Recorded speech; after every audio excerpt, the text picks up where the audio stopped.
Such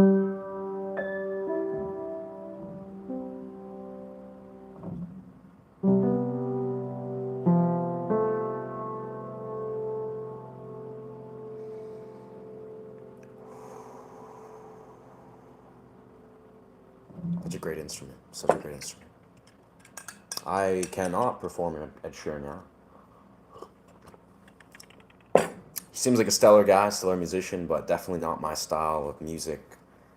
As I'm also not a cover artist, I'm a performance artist that does improv and originals and lots of improv. But I think there's like maybe one or two songs in general, that I kind of, I'll hear and I'm like, you know what, that's a good song of Ed Sheeran's. But doesn't evoke something in me enough to learn it. But say Ovi. Seems like a stellar human being.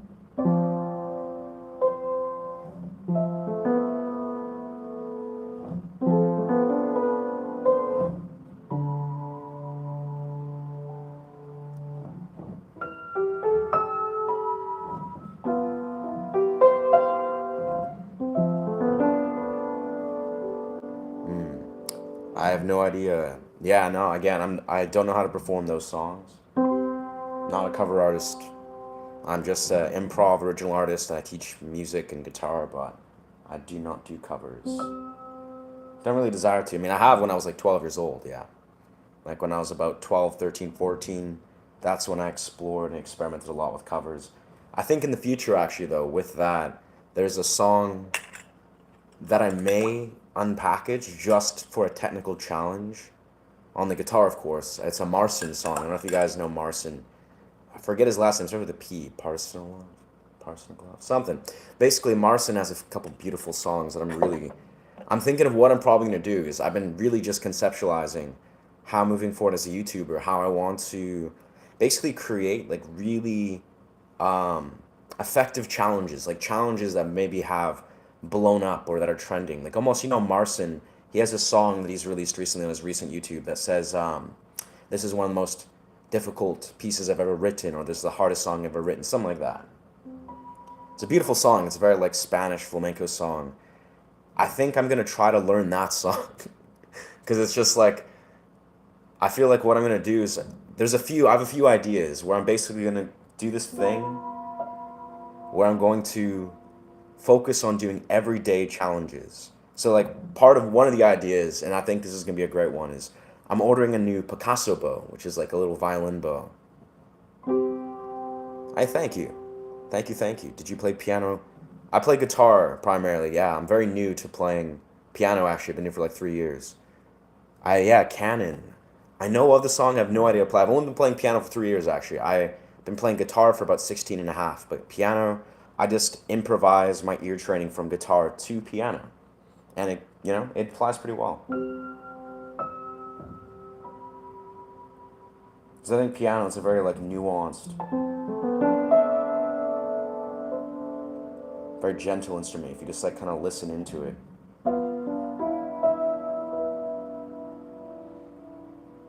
Really beautiful things can flow through. But yeah, basically what I think I'm gonna do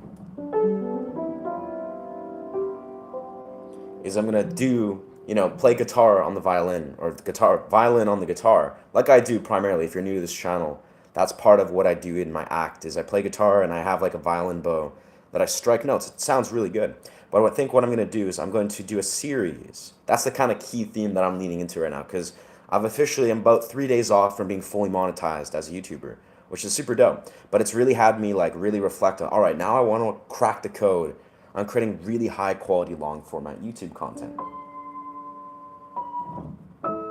It just seems like a really comprehensive place to be. It's just like if I can really focus that, unlock something beautiful, it will really beautifully lend and translate into the entirety of my channel. But yeah, long story short, I'm going to probably do a series where every single day I'm either going to learn, Marson's song. I'll probably do that anyways. But I'll have a specific moment where every day I'll release, be like, this is day one of playing this, one of those difficult Marson songs or learning it. I'll do that maybe for like a week or 2 weeks. And then I'm also going to do a series where I'll be like, this is how the guitar sounds like or the violin sounds like played on the guitar. every day for like, a week or 2 weeks. And yeah, I think that is something I'm going to lean into. It's just like releasing little tidbits of maybe like a couple minutes or a few minutes of me showing my progress with concentrating these things just through a span of a week or whatever, and release a video every day just to kind of like consistently engage in a particular type of algorithm. Yeah.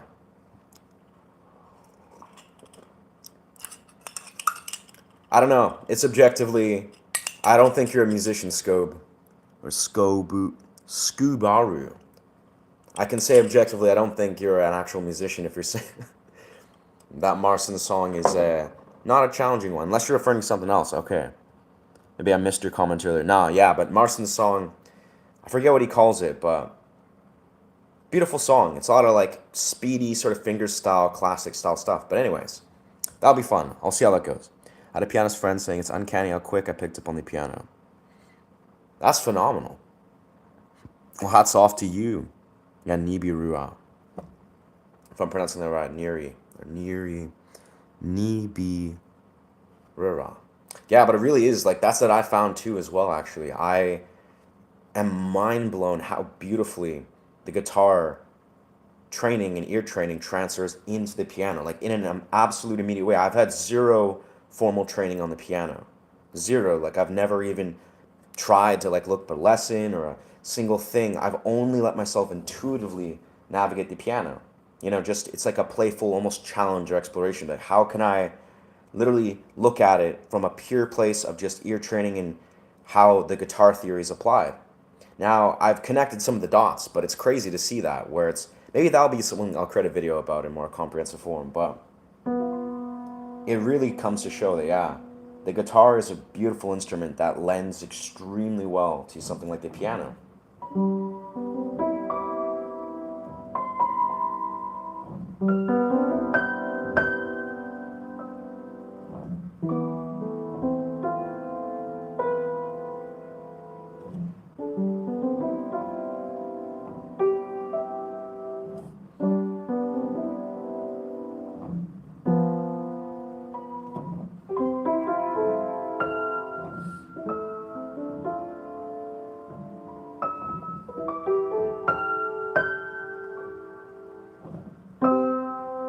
I find too the piano, what's cool about it, I'm sure if you guys are pianists or familiar with that at all, there's like such an interesting element that's not at all, I'd say, applicable to the guitar primarily, where you're continuously repeating similar notes or returning to the same note for the sake of like emphasizing.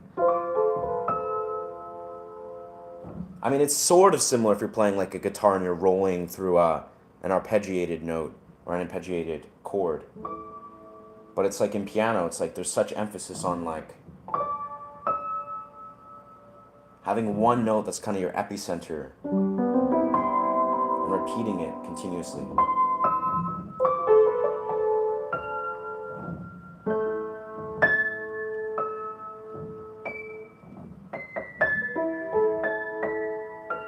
And just really repeating notes. It really invites like a really beautiful layering of repeating specifics. Victory. Two Steps from Hell. No idea how to perform that song, yeah.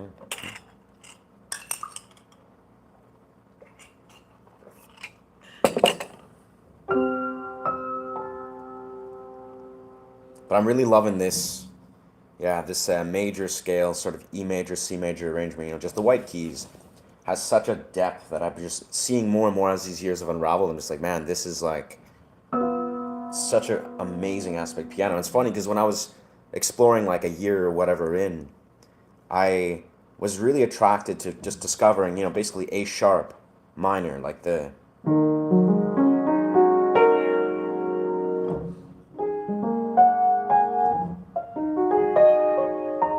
primarily using black keys, which is just awesome, awesome key. You hear it in so much music. It's like just these minor keys, and I especially love the way that it blends with this here.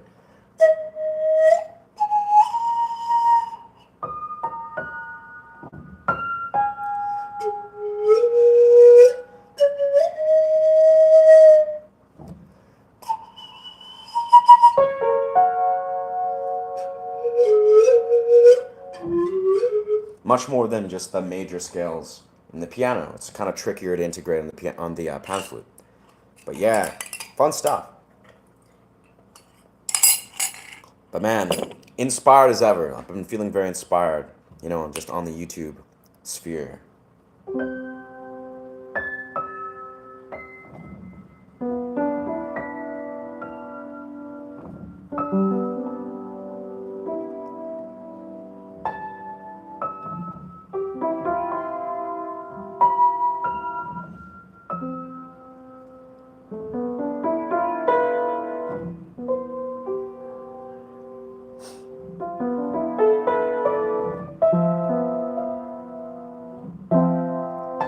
I had such an interesting moment actually yesterday.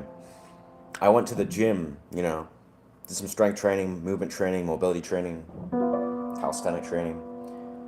At about 9:30 or something, I was like late as fuck. I was at the gym. And I have to say, I'm continuously really appreciative of the different energy, the atmosphere,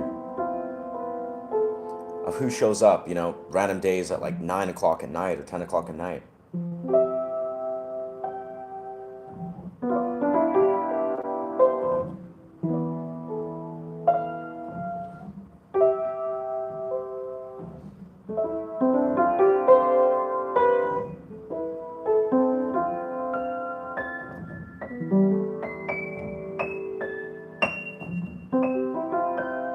And yeah, long story short, I was just kind of doing my own thing, rocking some handstand push-ups, supersets, and just the regular sort of stuff for myself. And yeah, I ran into a couple random people. This one fellow, I think he was like maybe like 5, 10 years younger than me, but he was like a tall dude. He was like, I think he said he was a wrestler. Like I think he was in college. He was a college wrestling team dude, whatever. He was like 6'4" or 6'5", like tall dude.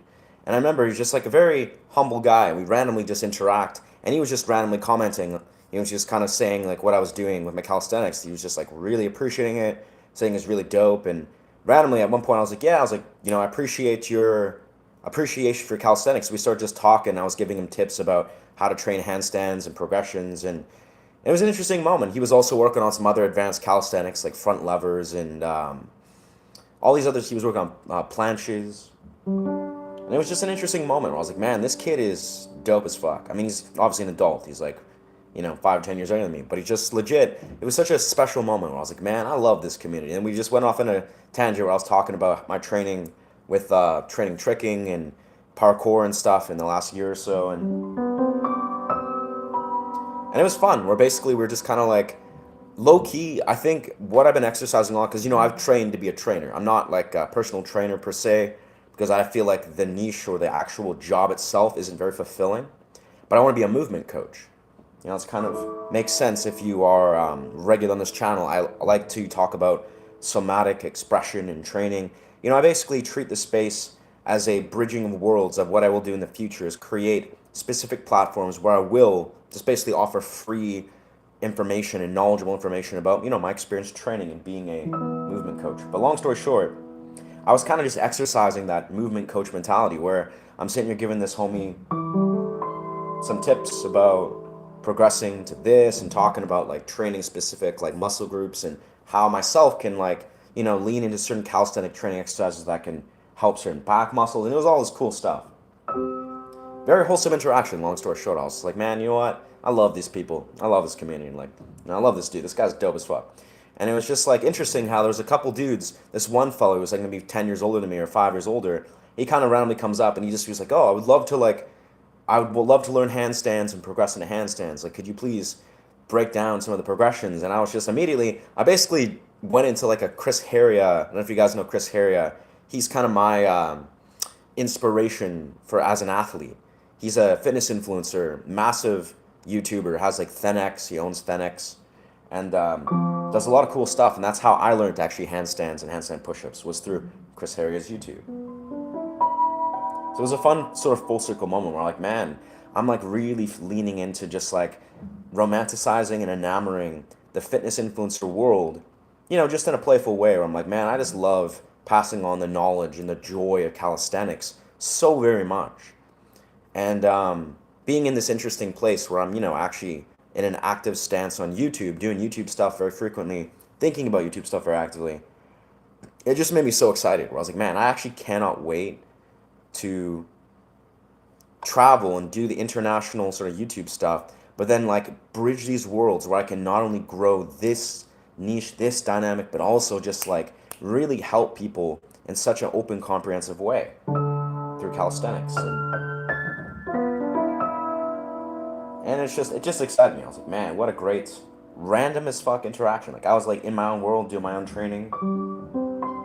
So basically what I'm saying, I guess full circle is this is a thing I've seen over and over again. Much like, piano is like a language, music is a language. Even being a content creator, YouTube is like a language. That's like when you speak the same language, it's like you can really create like a sense of like camaraderie and connection in a very interesting way. But handstands itself, calisthenics, but handstands is like a universal language that speaks so fluently to so many interesting human beings.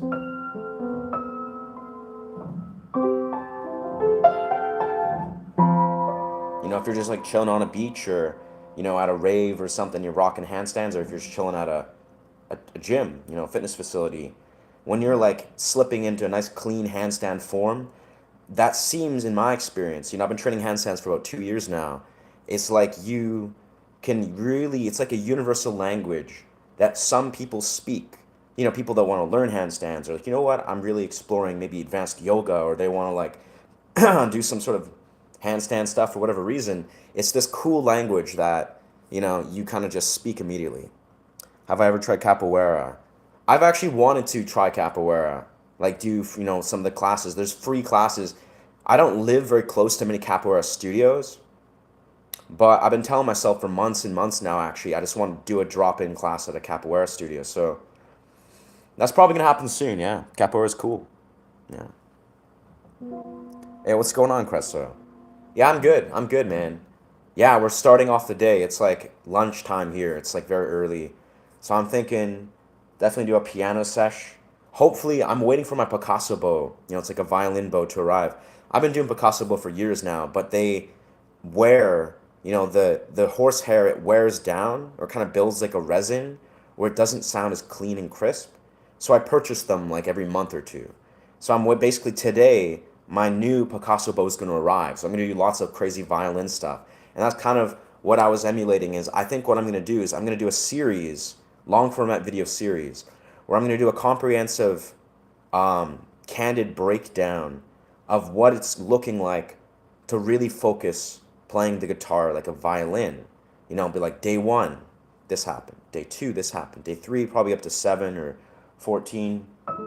That's been on my mind a lot. I'm like, I'm just going to create a comprehensive, consistent, long format YouTube series that is revolving around using the Picasso bow, because it seems like a lot of people have a deep level of intrigue, for good reason, on how the violin or how the guitar can be used and played like a violin.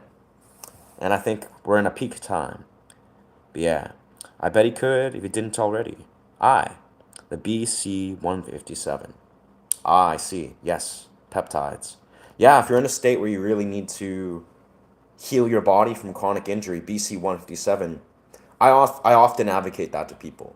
That being said, no matter where you stand, peptides I think are an extreme. Like they're a beautiful tool and supplement, but I think there's many different steps and stages you probably should implement before just jumping into peptides. But of course, if you're experiencing chronic illness and injury or chronic injury, that is the way. Right. Thank you for sharing, Christ, but that's not the nature of this channel, friend. Yeah, there's no political religious ideology is, the key thing. I get it's cool, express your truth, honor your truth, but this is a music channel. It's relating to music, free-form creative expression, and I just put a rule of thumb, no political or religious ideology is promoted here. But thank you for sharing your truth, friend.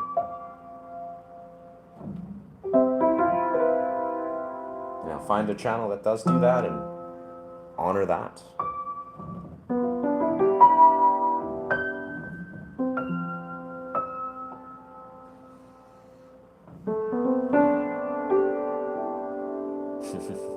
I love these bass notes.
Cool, cool, cool.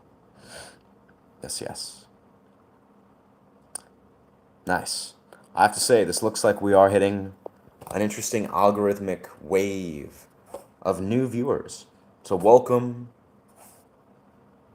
new viewers. But I must throw out the caveat: if you're new to this channel, you wouldn't know that this is a channel where I'm trying to actually create kindred values, kindred individuals. So if you pop into a YouTube channel and that's your idea of sharing your truth or communicating, outlandish, unhinged nonsense, just like throwing salt or whatever it is, trolling, maybe that's your thing, you're going to be banned immediately. Like, you're going to be banned in, like, that before you can even sit there and, understand, like, oh, what's my next comment that I'm going to say that's unhinged and trollish. It's like, yeah, it's just as simple as that, brother. Yeah. No need for that language. If you don't like live, move on. Oh, yeah. Facts. I mean, this is kind of like, this is just, what's the word? I don't know. It's like, this is like a practicality at this point where I'm just kind of, you know, connecting and chiming into the comments, engaging, sending trolls on the way. But in the larger reality, as a streamer, obviously I'm not going to have time to like address the allotment of trolls. If people are going to say nonsense, they'll get banned in, fraction second in the future. But at this point, I like to kind of just like, you know, sort of break down or just break down the sort of the weird mental gymnastics that these trolls are sort of operating from, or just let them know that they're not welcome here. Set the tone, I would say. Yeah, it is what it is. Very nice. I mean, I'm doing a lot of improv here, but I would say that, yeah.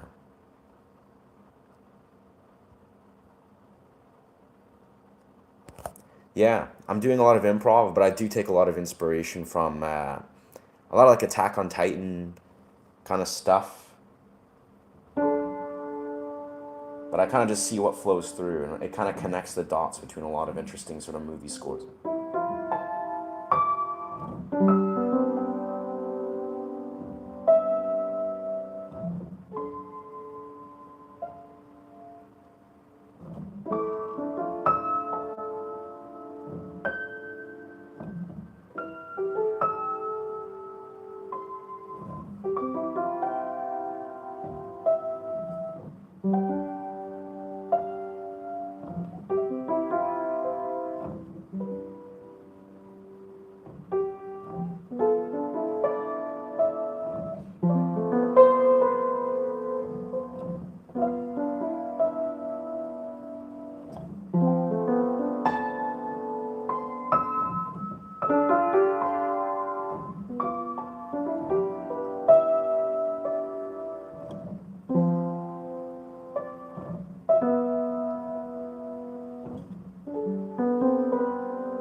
Really feeling the piano flow right now. And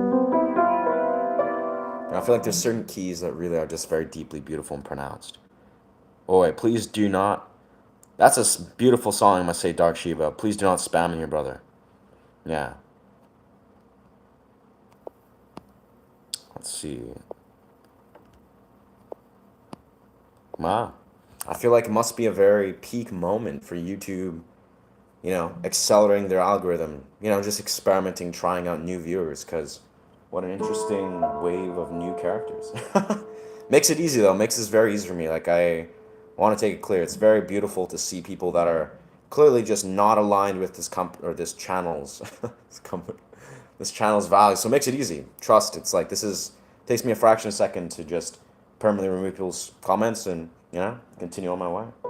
It's beautiful. It filters out those that do not align with this channel. It's clearly not my target audience. So I think it's a beautiful. It's a win-win. They lose their comment rights. They get to become listeners and observers. They get promoted to that, and then I get to filter out people that are obviously not my target audience.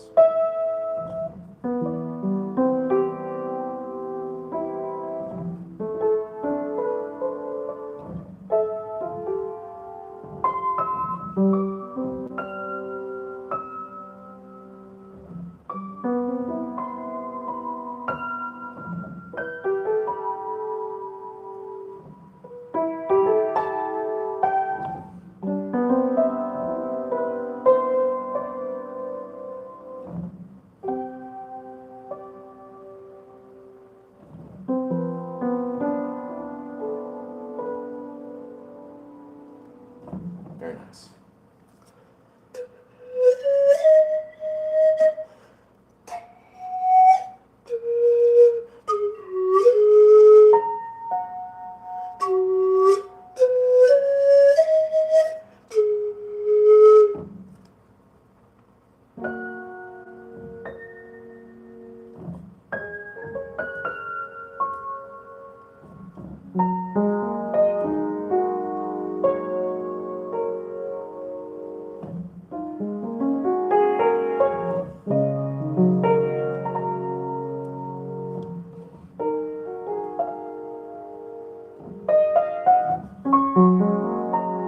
I love A sharp. I love A sharp minor, I must say.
I'm not a cover artist at this, yeah. I'm doing improv and I do primarily meditative sound journeys. Like that's my thing on guitar. I'm just here to sort of weave some improv, send some love to the YouTube sphere. That's kind of what I'm here. I'll definitely transition going down playing some guitar, but yeah.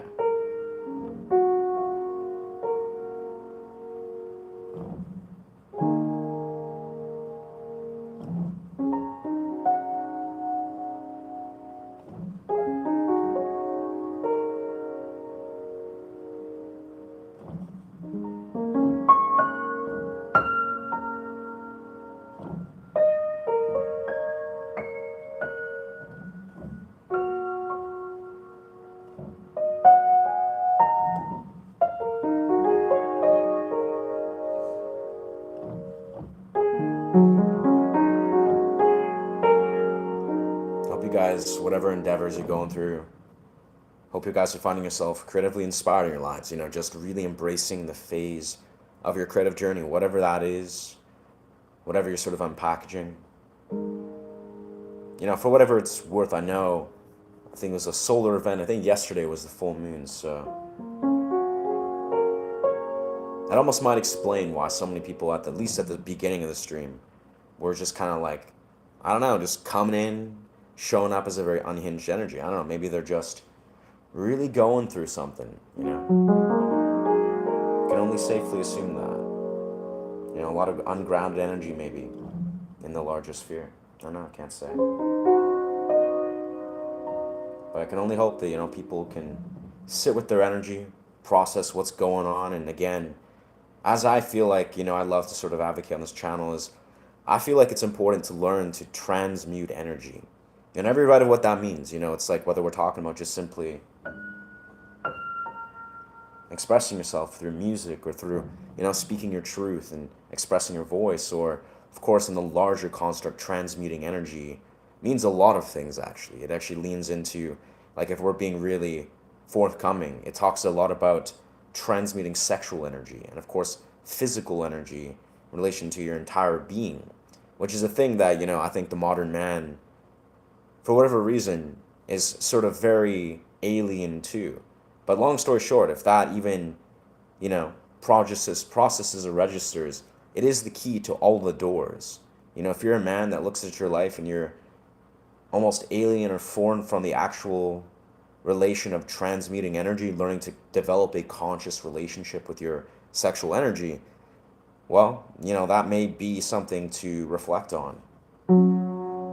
Because, as a guy that's been on that quest to kind of like, just study sort of ancient Taoist practices and basically just practice things like semen retention for bouts and learn what it means to transmute energy at the heart of it, whether we're talking about creating music or, just dancing and expressing yourself and honoring your body. But in the deepest right, transmuting energy definitely relates to understanding how to actually activate and honor your sexual energy and how that manifests in the world around you.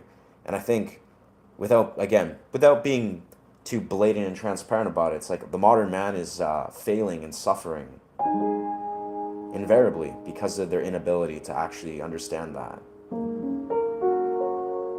They're just living in an unconscious stupor where they don't see that they themselves are dishonoring themselves and they're siphoning their fundamental energy. They have no idea why or how to just navigate the world in a way that's conscious or even just has any self-awareness. And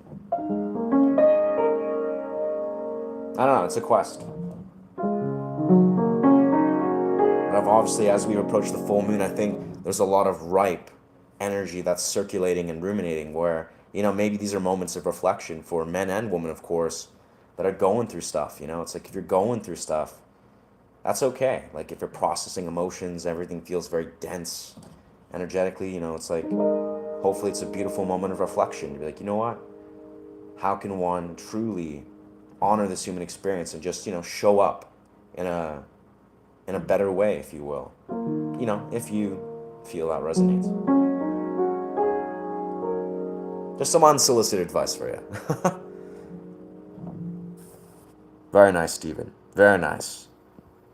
Excellent defense mechanism, my man. Excellent. Thank you for revealing yourself, Stephen. And then there you go. Achievement unlocked. Permanent revoked comment section. Congratulations, Stephen. You've done this, brother.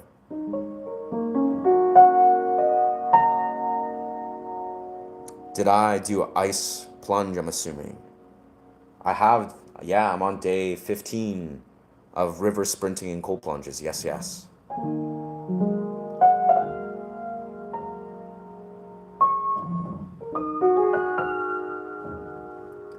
Yeah, it's basically at this point, it's kind of like cold plunges.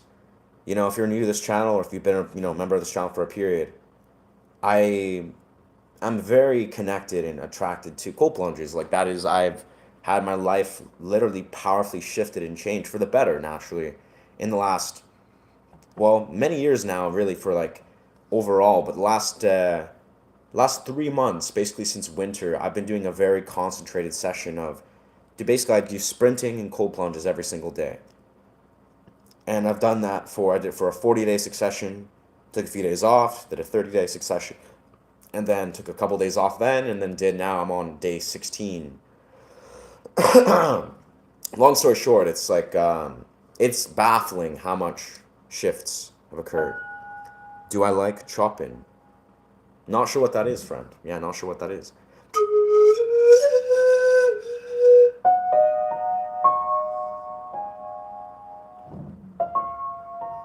think I'm assuming it's a song, like Chopin. I think that's a song of sorts.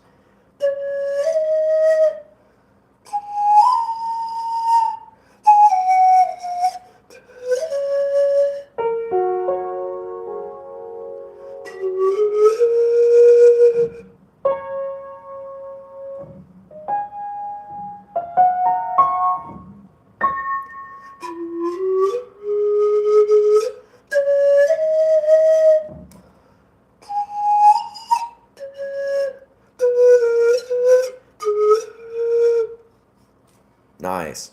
I think I'm most positive someone's recommended me that artist at some point. Chopin.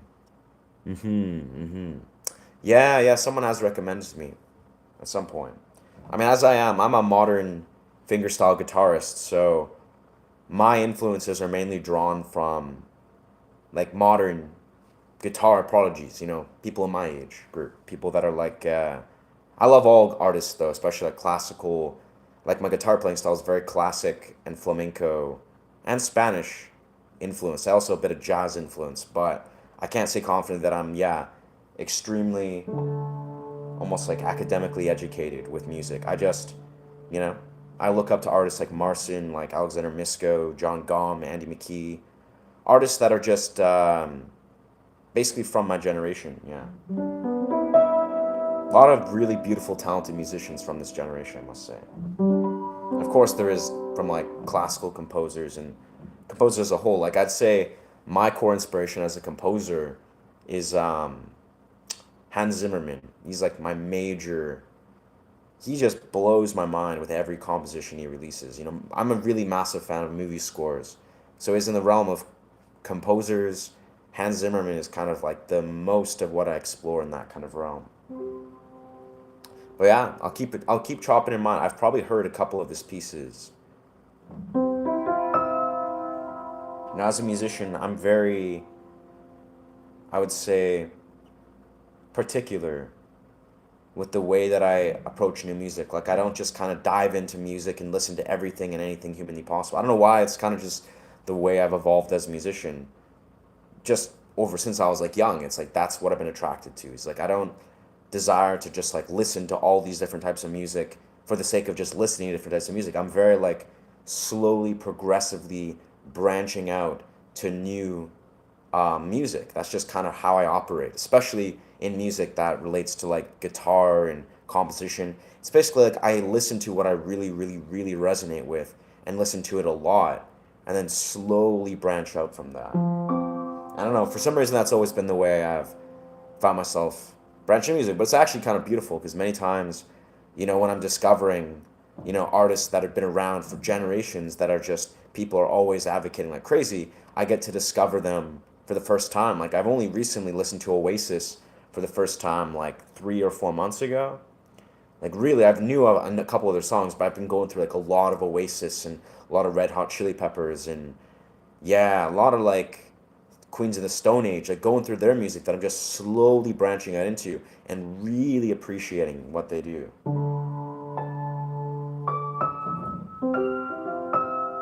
It's always fun though to hear collectively what, when people are asking for requests or recommending musicians or composers.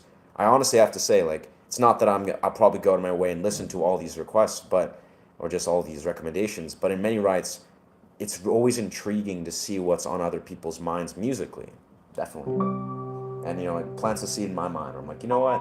I'm excited to discover that artist one day, whenever it unravels.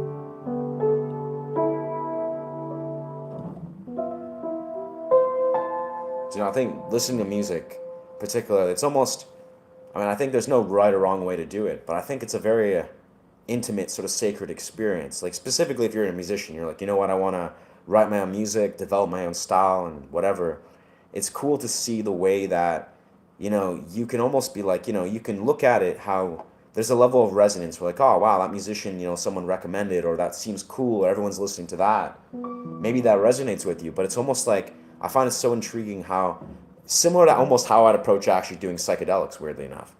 I think there's almost continually deeper and deeper levels of resonance or alignment with certain musicians or musical pieces that you can listen to. It's almost like, a person could be like, oh, well, I'm kind of interested in that. Like, let's listen to that, keep an open mind, figure out what is your style or what's, really inspiring you musically. But then there's also, if you were to really conceptualize that there are artists, there are like, maybe new music or old music that is literally so inspiring and pivotal to you as a musician or just as a person, where you listen to it and it just blows your mind.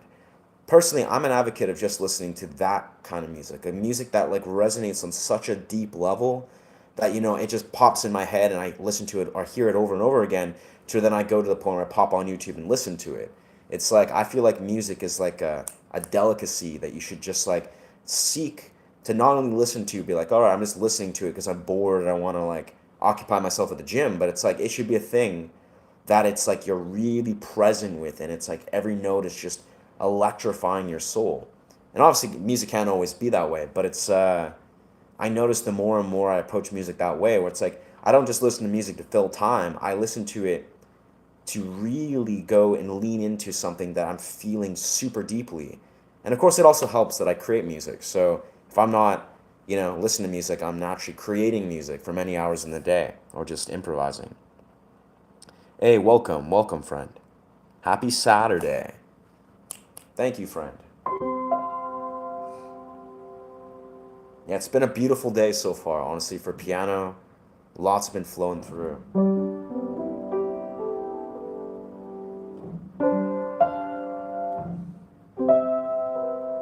Yeah, I can say objectively, though, it's interesting. So far, what have we been streaming for? Not even 50 minutes. And several sort of random, maybe the algorithm is just like testing new audiences on my stream, but it's like I just had some random people just pop on, just say random stuff that has nothing to do with, this channel's values or whatever, which is, it is what it is. I'm almost coming to see in the last, 20, 30 minutes that it really appears that a lot of people are kind of going through some crazy stuff.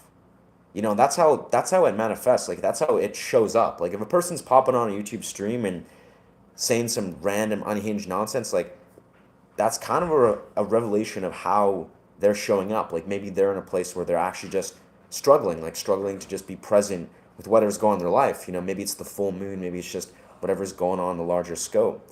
But I think it's intriguing. Like I kind of just look at it in an objective stance. I'm like, okay, a lot of interesting people flowing through. Well, clearly this seems to be like a very potent time for a lot of people right now, which makes sense because full moon energy.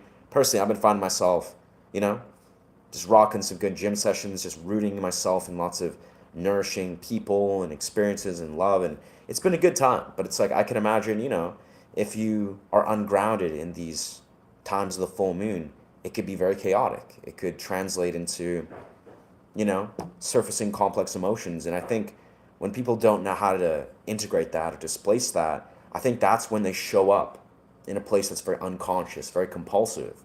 Like, maybe people that would choose to hop on a stream or just do things that are compulsive in the nature of it. Like, without getting too personal in it, it's like people that operate or show up in a compulsive way, it's always the same core pathology. Like, it's not rocket science. If a person's showing up and they're not being present, they're not being practicing healthy self-awareness, or just not even aware of why they're operating a compulsive narrative, and that's kind of revealing more than they could ever imagine. They're saying more than they could ever even try. And it is what it is, and I hope those people find some peace.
Mr. Anderson, very nice.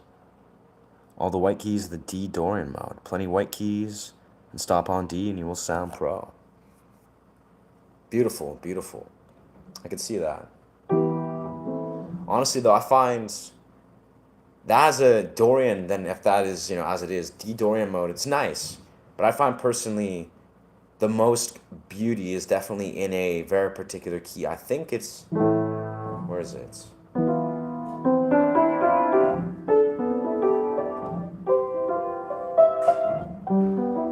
Yeah, I guess D Dorian, yeah.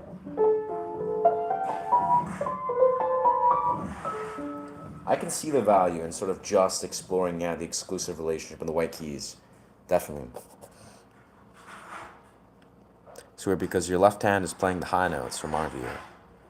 Yeah, yeah. I'm always curious why it's inverted. Why? Maybe it's because I'm using the camera that's facing outward. Maybe that's why it's inverting, but yeah.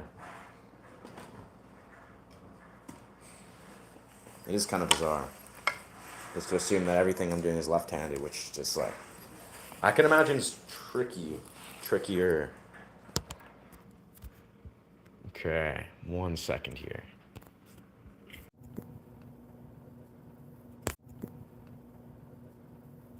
Interesting. Very interesting. I guess someone shared my video. I always forget that that's an actual thing. People can share YouTube videos. I guess it just like shows on the YouTube page. Very interesting. And YouTube is a very funny, very interesting, but very beautiful endeavor. Like I feel like it's interesting how, I've been thinking a lot about like openly for the better and for the worse of just, the process, the progress that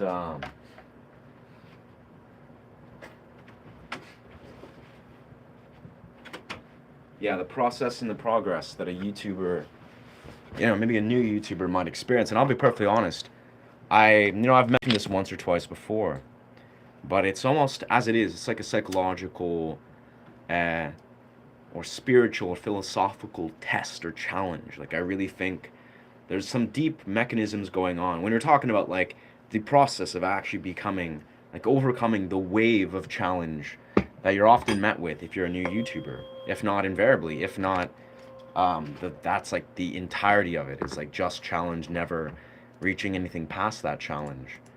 But in all truth, I think there's something that's interesting about how even when you're, say, establishing something, right? You're like, I'm finding some success, wicked. Or you're like, wow, I'm making progress, exceptional. I think there's something to be said about understanding how it is always going to, always, I feel, like introduce some very powerful inherited challenges that don't even have a lot to do with YouTube necessarily, but more so your relationship with, well, human beings. And it's not even about like for the better or for the worse, but I think it's intriguing how me too, it is good. Yeah. Yeah, the flip. Very nice. I'm just gonna charge my phone and plug it in here. I think we're gonna do is because it's such a beautiful day. It's actually one of the most beautiful days it's been in probably weeks. I think we have to go to the beach in the next hour or so. We'll probably do a stream on the beach, but I think we just gotta go for a nice playful beach adventure. Maybe do a stream out there. Maybe just go out there to stare at the waves and meditate, as we often enjoy to. When we go to sleep, we create our world in our dream, and we are dreaming in it. It seems real. Imagine this is what we call reality. It's just a long dream. Yeah? Yeah. Thank you for sharing, Divine. I like that. And absolutely, if we understand, I study lucid dreaming. I have the last like 7, 8 months. Mainly through Andrew Holosek's literature, and in unison with understanding like Joe Dispenza, his work, that is metaphysical philosophy, you can come to some concrete conclusions that yes, we are in fact in a dream. That's actually what lucid dreamers, the ancient lucid dreamers, invited us to see. So this reality is a dream. This is a dream, like not even in the sense of the like metaphor. It's like, or poetically, this is a dream, and we need to see it with absolute certainty that this is this is formless. This is an illusion. Like everything is illusionary. And when you address it and acknowledge it as such, it makes a lot of sense. You know, you can let go of a lot of the idea that everything is so fixed and formed. You know, some of the greatest illusions or delusions that we operate out of are the idea that everything is so real. You know, we have to take everything so seriously and concretely, where in reality, that's actually not the way it is. It makes sense. It makes sense when you see it. Yeah, it makes sense when you really see it. It really does. But anyway, yeah. But back to sort of my stream of thought. Yeah. I mean, I get the analogy or the play on words, but something's telling me you're not.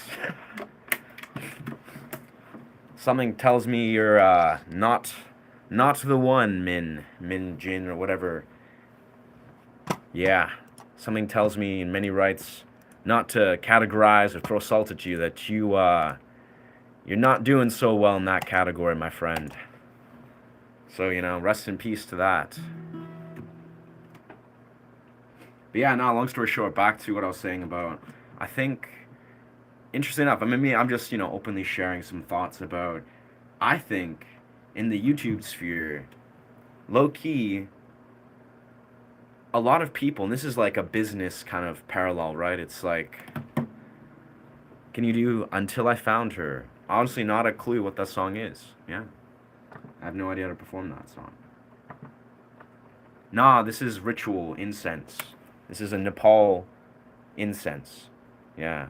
I haven't smoked weed actually in about 11 years. Or anything, actually. I don't smoke anything. But, yeah. It's ritual incense. It's like a beautiful, it's like a rope incense, they call it. This is called Lumbini. Beautiful, beautiful scent. Honestly, it's a ritual incense. It's for meditation and rituals. But, yeah. I think what's interesting about YouTube is, even if you're at the place where you're like intermediate, you know, you're past maybe the first, you know, little push, like you're word, you know what, I'm devoted to being a YouTuber, or you're like, you know what, I want to be on this quest and I'm really in it. I think it's important to realize that a lot of people on YouTube appear to have some sort of almost agenda-based relationship, where it's like almost like people, you know, a lot of beings, they're not really aware fully. You know, maybe it's like your audience, maybe it's your collaborators, maybe it is whatever you're establishing on YouTube.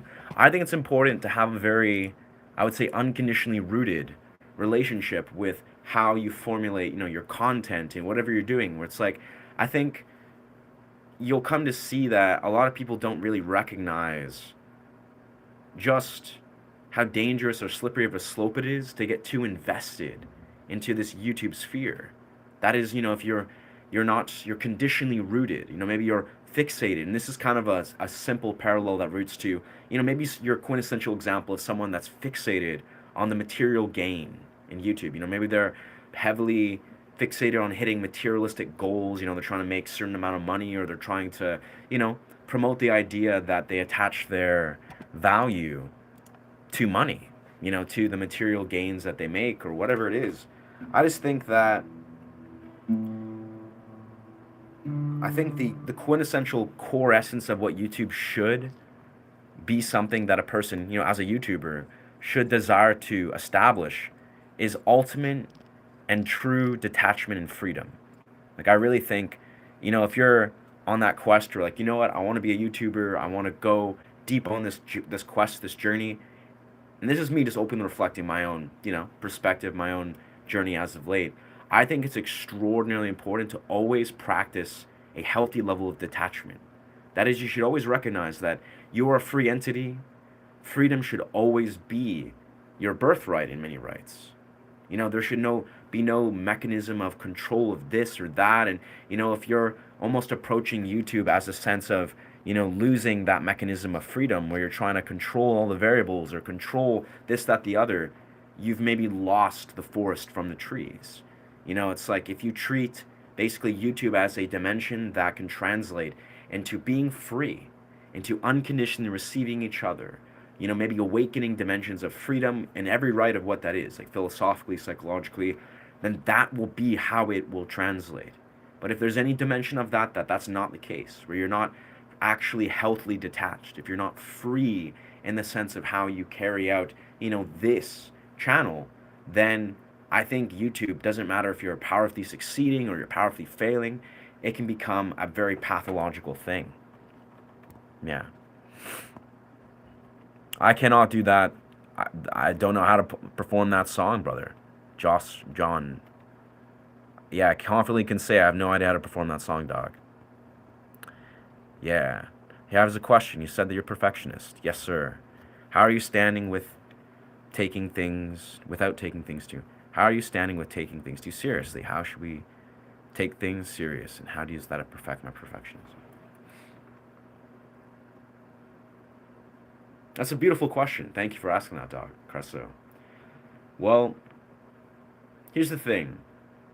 As a perfectionist, it's about, I think, embracing the deeper dimension of why you desire something that is of a high standard, and almost like learning to flip the narrative to some degree. At least in my experience, you have to embrace imperfection continuously in everything of what it is and understand why you personally desire to embrace imperfection. And as you, carry on your journey as a perfectionist, or you address that perfectionist complex, you do realize that everything in your life, like, you do realize there's not the emphasis on you do realize, but you get to this place where you see so much beauty in the imperfection that your mind very naturally doesn't desire to fixate on perfection, if that makes sense. And it's a process. Like, let's be real here. If you're a true perfectionist like myself, if you've been looking at your last 10, 20 years of your life and you're like, wow, I'm like crippled, or was crippled, or have been crippled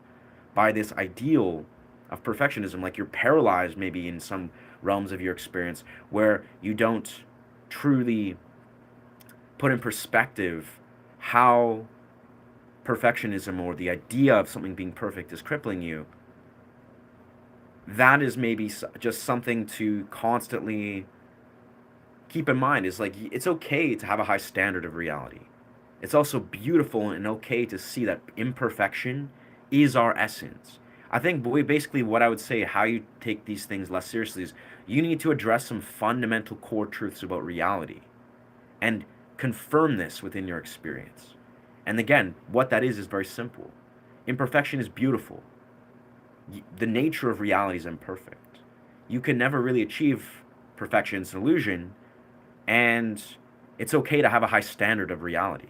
There's a difference between being like, I'm a perfectionist, I need everything to be perfect, and then until I get to that perfection, XYZ, I won't be happy, or blah, blah, blah. That's a limiting belief. But to be like, you know what? I have a high standard of reality that I desire to achieve because I know what I'm capable of as a human being. You'll see how this unravels, where that inherently is not a negative thing. To have a high standard of reality and to understand how capable you are as a human being and desire to achieve that. But in that process of doing it, like, this is the core crux of everything I'm saying, is even if you're a perfectionist, you can and still shall and will always be able to take action. Like, if you're a perfectionist and you're not taking action in your life, like, you're like, in the stance where you're actually a perfectionist and you're crippled to a point where you're paralyzed, where you're not taking action in your life, that's a whole nother issue. I'll be perfectly honest here. That's a little bit of perfectionism, absolutely. But no matter how much of a perfectionist you are, I think it's very important to also recognize that there's a deeper underlying thing. If you're actually paralyzed, by fear, or, fixating on perfection, that you're not actually taking action in your life. Because perfectionist or not, taking action, being a man of action, taking action on your life, like doing the things that you're like, you know what, this will be imperfect, but I'm going to do it anyways. Being like, oh, but everything, when you're new, you're going to fail. You're going to perceive it as imperfect, but you're going to do it anyways. That's a discipline thing. That's a core value of perseverance thing. That's a you having, again, kind of, I was addressing like a philosophical or deep value that is aligning with healthy values. Like, you realize that, oh, the nature of reality is imperfect. Beautiful. I'm imperfect, you're imperfect, these human beings in my life are imperfect, and X, Y, Z, whatever. It's like, perfectionism is okay if, in the sense where it's letting you desire to have a high standard of reality, but it should never paralyze you to a point. That's where perfectionism, the complex, is in my mind. That's how I define it. if you're crippled, you're at a point where you're paralyzed by the fear of imperfection. You do something, you're like, oh man, that sounds like shit, or like, oh, that doesn't sound good. Like, it's got to be better. It's got to be better. Is this better? Is that better? It's like, and especially as a musician, I'll be perfectly honest. This is where, for me, it also used to appear in dance, no longer does. Used to appear in things like athletic pursuits, no longer does. Used to appear in the way I speak, no longer does. Used to appear in the way I maybe would show up in relationships, no longer does.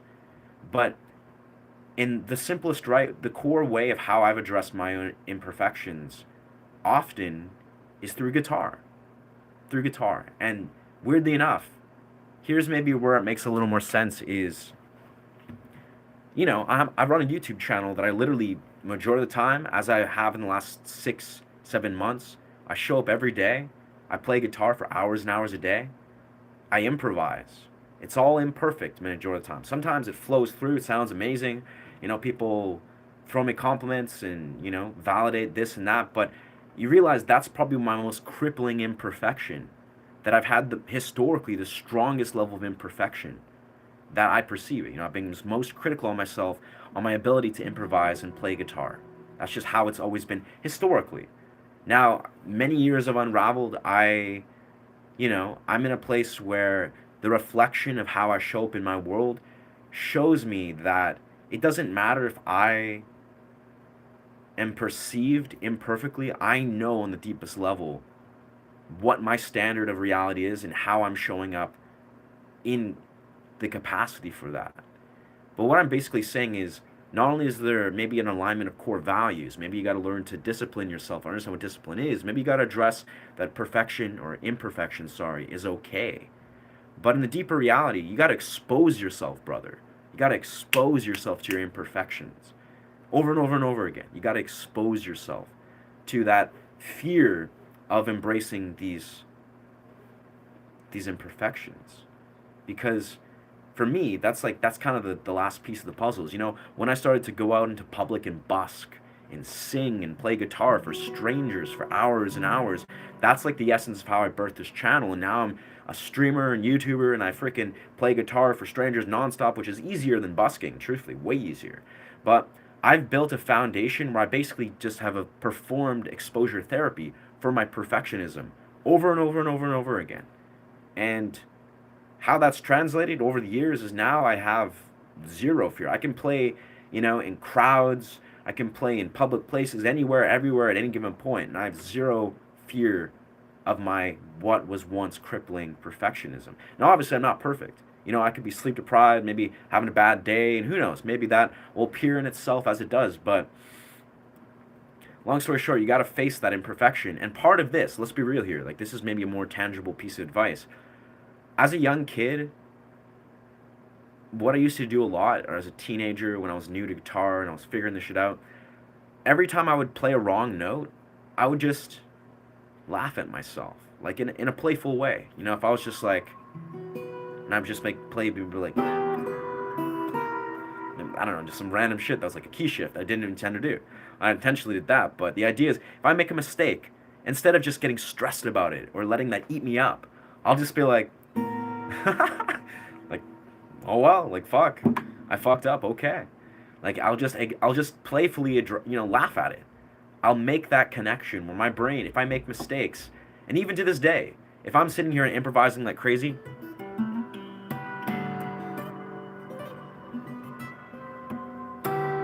if I make like a crazy mistake, I'm gonna just smile. I'm just gonna smile and probably laugh at myself. And that's kind of the core way I started to address my perfectionism. I just laughed at myself. I make a mistake, I laugh. It's not like, instead of getting that like level of anxiety or fear or dread or like, oh damn, I fucked up, I just treat it as like, well, oh well, it's a moment to just laugh at myself, not take myself so seriously, not take perfectionism seriously. And even when I was new on the stream, actually, or new to streaming like several months ago, I would always just, if I made like a real obvious mistake, I would just kind of laugh and be like, yeah, well, remember, friends, perfection is an illusion. Like, that's what I would say, just blatantly. I'd be like, remember, friends, perfection is an illusion. Perfection's not real. Just kind of philosophically tying a little, bow tie around the very thing that is important to address. So I think basically it's a core value that you can program in a healthy way, and exposure therapy goes far. Eventually, doesn't have to be tomorrow, doesn't have to be today, but eventually you're gonna have to expose yourself to your fear of why you're, so fixated on perfection. You gotta like push yourself way to your comfort zone continuously and get to this place where your brain literally realizes that no matter how you're perceived in the light of perfection or imperfection, you're still you. You're still whole. You're still valid, and it's okay to be imperfect. We're all imperfect, and you'll see that more and more. Maybe like you have intimate partners in your life, romantic partners that you've had for a long period of time, and maybe you're doing all these human endeavors where you're trying and failing. You'll realize to a fine degree that everyone's imperfect, and it's beautiful. Like you'll come to see, it's almost like there's like poetic quotes of how, a lot of what people love about each other. Like we're talking about like romantic partners. You find a partner, you're like, wow, I love this human being. You often are very attracted to their imperfections. Like if you're showing up in an imperfect way and you're appreciating each other's imperfections, that's a really powerful way to sit with the truth of how beautiful are your imperfections, because they are, you know? So anyway, yeah. Nice. Nice. Magic. Well, I have to say that says everything about you, random. Random user doesn't even show his name. That's crazy, bruv. I gotta say. Nothing to do with me. Like I don't take that actually even personally. It's like Clay Random he's struggling. Homie's struggling with his perception of self and his ability to express himself, and that sucks. Like I gotta say, uh, yeah, heart goes out to Random. And Jack Jones also, wow. That's crazy, bruv. I don't know what to say to that. We'll throw you 30 minutes to think, because I don't think, you've been demoted, Jack Jones, officially. You've been demoted to, well, actually promoted in a deeper sense. You've been promoted to a listener. And if we're reaffirming, you're now promoted to one that listens, observes. Congratulations, brother. You don't need to type and chat in the comment section. That's not for you, brother. That's not your role now. You can just listen, observe, take it in, see what's going on in the comment section, really think about the next couple words you're gonna say in the next half hour, or not. That's up to you, brother. You'll figure it out. Anyways, with that, yeah, thank you for asking that question, dog. I appreciate that. Honestly, it's a beautiful thing. When I was early, very new to streaming, several months back, I actually love talking about that and underlining that a lot. Like I was, making videos as I teach guitar and I talk about various dimensions, learning improv and etc. etc. And actually, yeah, talking about perfectionism is something that's it hits very close to home. That is, it's when you learn to address it, overcome it, especially as a performance artist, because I perform various different types of performance art disciplines. It's cathartic. It's so magical once you get to that place where you truly can successfully step outside of that perfectionist, fixation, if you will.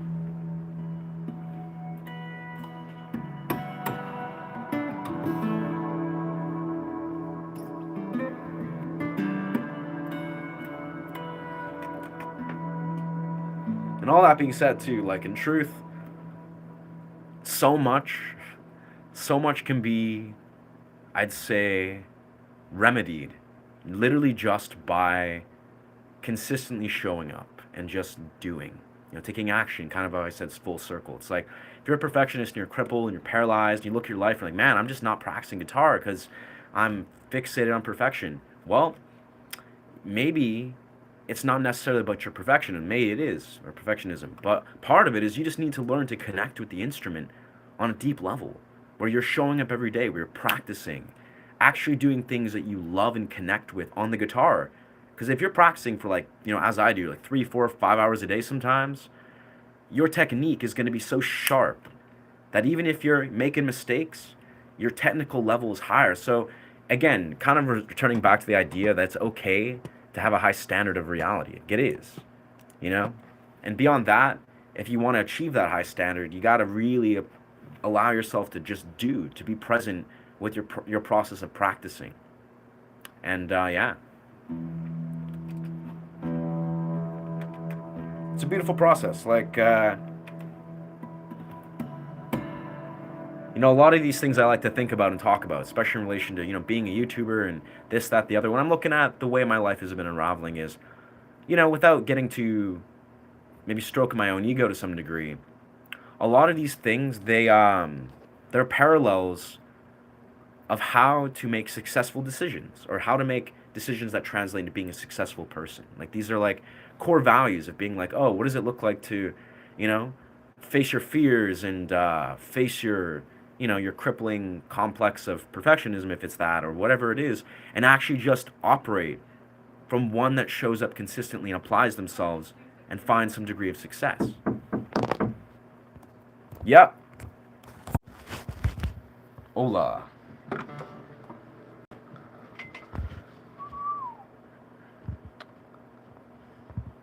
We're back now, back into the comment section.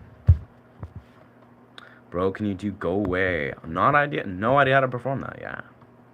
Yeah. Yeah. Couldn't say it better myself. Thank you for your answer. Appreciate that, brother. I think the YouTube sphere kind of just cracked for a second.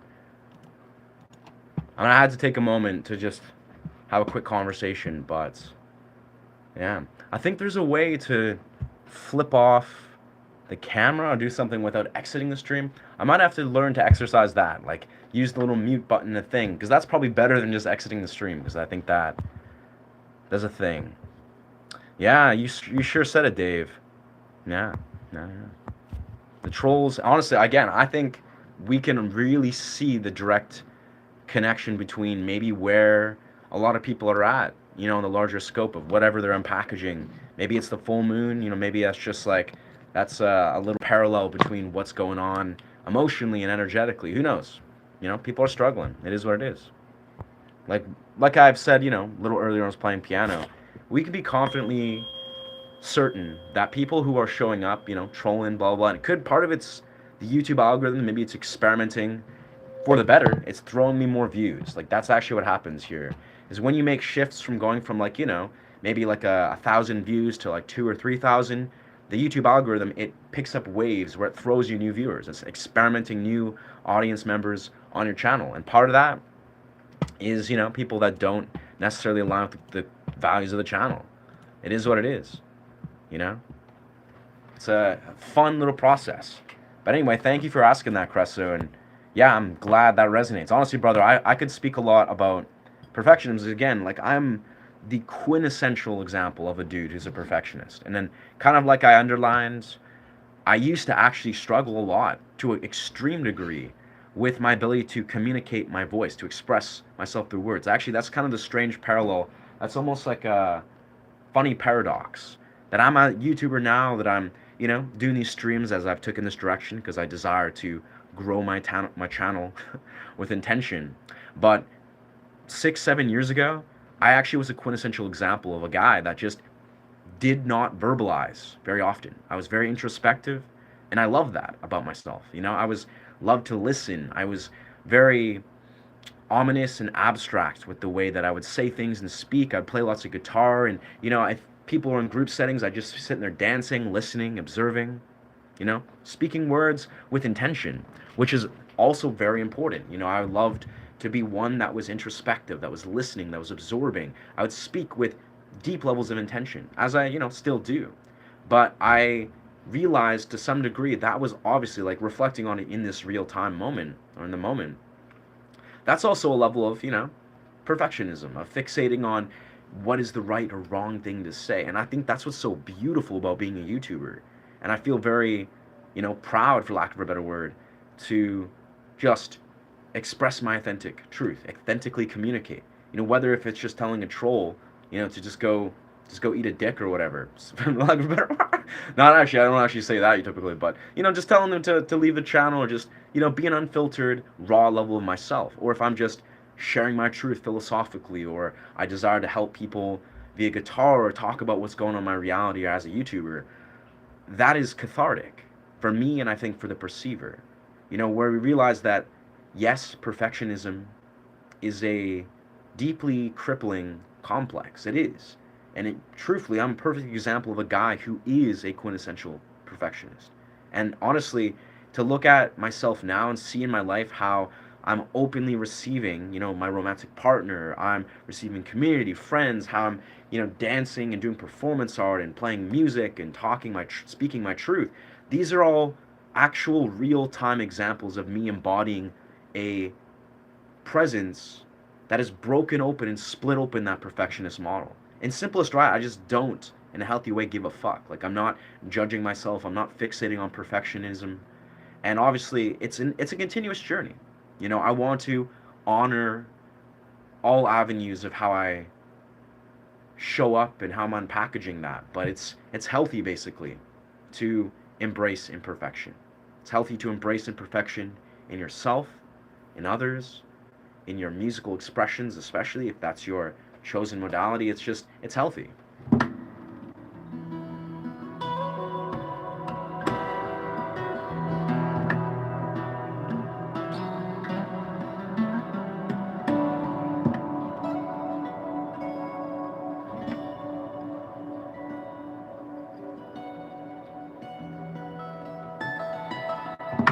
And then in the simplest right too, when you really think about this, right, if you're a musician as well, you'll come to see that when you crack the code, so to speak, like when you really see what it looks like, what's on the other side of unapologetically expressing yourself, be it dance, through your words, through your guitar, what it looks like is actually insane, like in a beautiful way. It's raw, it's unapologetic again as fuck.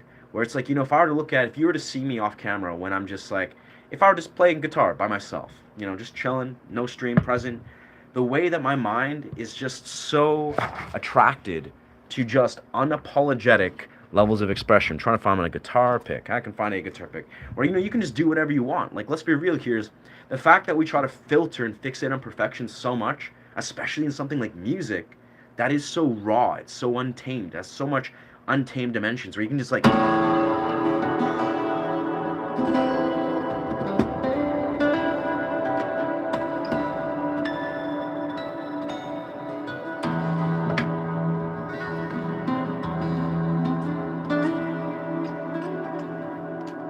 there goes my pick. It's just the idea that you at any given moment can just explode and let it flow just like a raw, unapologetic, untamed energy musically. Like, to look at the fact that when you don't give a fuck about making mistakes, you don't give a shit about perfection. You're just like, you know what? I'm not trying to be perfect in the way I'm expressing.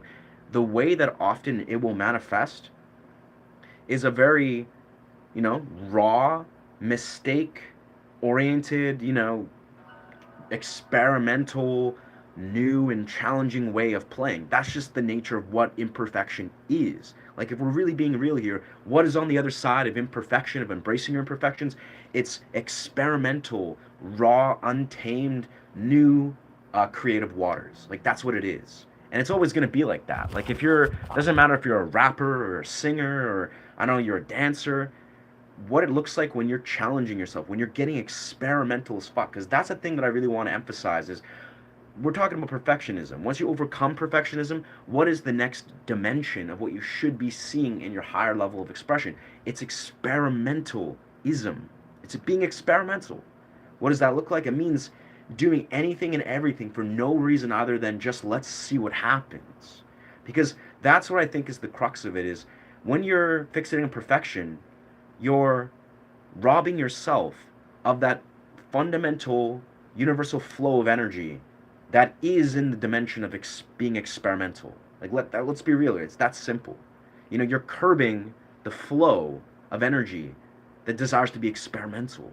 And the beauty is you can do that in every right. Like, I do this on my content creation portals all the time. If you look at the entirety of my channel, if you even just looked at the lifeblood of how I desire to unpackage this channel, I'm very happy and active of being experimental as fuck.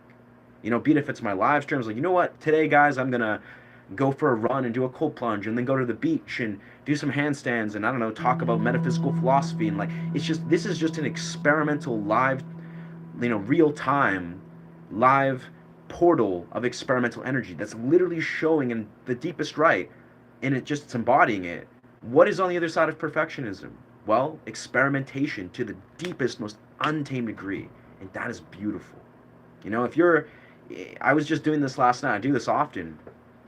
And again, a lot of the way I experiment, you probably will never see on a live stream. That's kind of the point. I'm showing you elements of things I've been doing for years that I'm comfortable and confident to just do in real time. But, what I do, if I'm like not on a live stream, maybe I'll mess around with some didgeridoo stuff or belt out some Adam Gontier sort of punk rock lyrics or, shred some electric guitar stuff and play around with punk rock stuff that I'm like, this is for me. This is sacred to me. And that's another tier of it is when you get experimental, like when you really get experimental, you get like expressive as fuck. It becomes sacred to you. You realize there's a sacred boundary that these aren't things you have to share with the world. Maybe you share with an intimate partner, maybe you share with good friends of yours, but on the other side of being a perfectionist is experimental dimensions. And then even further, there's stuff that you can consider sacred dimensions, things that are only for you. You could be in the middle of a forest alone or, in the middle of a valley and you're just freaking being experimental, singing your heart out, playing your heart out. And it's for no other reason other than just let's see what happens. So maybe that's a little bit of an extension of this, is just like, because I don't know, I'm just riffing all of this. But the idea is that what's on the other side of being a perfectionist? You embrace the beautiful imperfections of reality. What does that look like? You be experimental. You explore experimental waters. And then what happens after you do that for a while? You find things that are sacred to you that really are, in many rights, the things that will translate into some of the most profound breakthroughs that you will experience in real time. Like, you may see me talk about this, that, the other, talk about YouTube stuff, and talk about what's going on. It's like I'm showcasing and sharing things that are deeply relevant to my journey, maybe to music, to maybe athletic pursuits, but there's a whole depth of what is unraveling and operating that obviously I will never share with YouTube. That's the point. It's sacred to me. And this has actually been a core theme that I've talked about a lot in little blips, is I think it's important to actually develop that, is to look at your life and be like, you know what, are there certain things that are sacred to you, to me, in the context?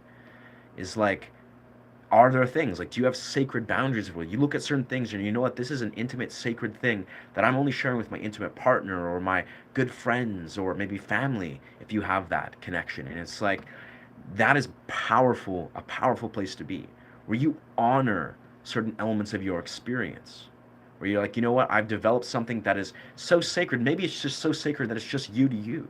You go in the middle of a valley and you have some sort of psychedelic, divine experience, and you develop dimensions of expression that you really see as a sacred thing between you and source, you and source divine consciousness. So, food for thought. It just goes deep. I got you. I was afraid to order pizza over the phone, and now I have no problem with public speech. The key is to define the problem and go for it. Nice. Yeah. Good for you, Creso.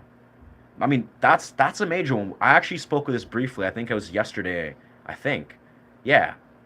I was underlining what we were talking about, like social dynamics. I was talking openly the last couple days. I think we've been talking about it a lot. Yeah, brother, that is like a profound thing. Like, if we're being really real and transparent about that particularly, there is few things in this world that are more powerfully significant than your ability to awaken your love for basically just holding space and being a student of human social dynamics. Like, let's be real here. It's like, if you can socialize fluently and be like, you know what, I love human beings. I love being around human beings. And, you understand not from a place of like forcing it, being like, oh, but I'm going to force myself and overextend my energy. No, you just like, you learn to become socially affluent. For me, like, I've actually historically, for many, many, many years, I've been a very introspective dude. Like, even as I said, several years ago, I was very historically very, recluse, very introspective. I was, listener and observer. I very much did not actively express my voice very actively. And I think a huge part of this is, as the years have unraveled, as I've developed really healthy romantic relationships and, been around all these different types of people and been more active in the film industry and performance art world, I love people. Like, I love socializing. I love social dynamics. I I really think that you need to be a student of well, socializing, but social dynamics as a whole, human social dynamics. You need to realize this is an art form. It is an art form. Just like, and even further expanding off of that, is dating is the art form of observing the social dynamic that is relevant between you and the opposite sex. You have to see that these things, socializing is a portal. Like social dynamics, being a student of it, learning to socialize is an art form. That once you learn to unpackage it and actually learn how to do it simply, it can be a portal that is life changing. So even just in the simplest right, yeah, learning that, you know what, I want to strengthen my ability to socialize, to express, to communicate my truth, or just be authentic with yourself. Massive. Like that's a beautiful step in the right direction, I would say. Because hey, let's be real, humans are dope. Humans are beautiful. Like humans, when you're around them and you connect and you socialize and you gain perspective and you learn how to communicate and socialize in a healthy way again, you're engaging with people that align with your energy, that you really just cherish and appreciate. That shit's cathartic. Like that's life changing. And just on the conversely, if you're in a place where you like really struggle to socialize to a point where you've just written off all human beings, you're just alienated. Who knows, maybe that's your path. Maybe you're from a different generation. Maybe just that's your karma, who knows. But the reality is, like, I really think it's important to open your heart and like honor the dimension of how you can build a kindred kinship with the human beings around you. And the first step of that is just learning to be like, how can you be a student of human social dynamics? And when you enter that portal, you'll see there's something beautiful, really beautiful on the other side. And it doesn't even necessarily have to do with words per se. Like that's the weirdest part about it. Yes. Oh wow. I think homie made a second account and literally, wow, that's wild, bro. YouTube recommended me. Whoa. That's high honor. Thank you, YouTube. Thank you, YouTube, for recommending. I'm not sure why. I mean, I haven't, I can take a vague idea that maybe just you are a one that is open to learning about guitar or philosophies or whatever's going on here. I think that's a beautiful green flag that YouTube's recommending me. I think the algorithm is getting a boost. The last 2-3 days, the algorithm has been boosting me for whatever reason. They've just been throwing me back into the larger sphere of YouTube. And often how that manifests, let's be real, it's not always like a walk in the park. Sometimes it's like I have to sit there and filter out like, a bunch of trolls. And I'm like, okay, very nice. But yeah, I gotta say, it's always a green flag, especially because I'm, about 2-3 days away from being fully monetized. That is ad revenue. So basically, in 2-3 days' time, it's actually probably about 4 days, because my ad revenue, or my, sorry, what's it called? My watch hours, they're gonna update in about 4 days, and then I'll hit 4K watch hours, so I'll officially make money from ad revenue. So maybe, I don't know, that's the way YouTube is harmonizing the algorithm. They kind of made it a little challenging for like a few days, and now it's slowly teetering back. I don't know. YouTube's a mysterious, mysterious thing. Blessings everyone in the chat. I'm live as well in YouTube. Oh, YouTube jail. Oh wow. Oh damn. Oh damn. I don't think YouTube jail's a thing, unless you got demonetized, which that sucks, dog. I don't know what to tell you about that, brother, but I'm sorry to hear about your misfortune, Mark. Hopefully that turns around for you, dog. That, brother, but I'm sorry to hear. Look at this guy. We're just slowly catching up on the comments here. Let's see. We'll address our comments here, maybe on, yeah, let's see here. Trolls are thick. Yeah, they are.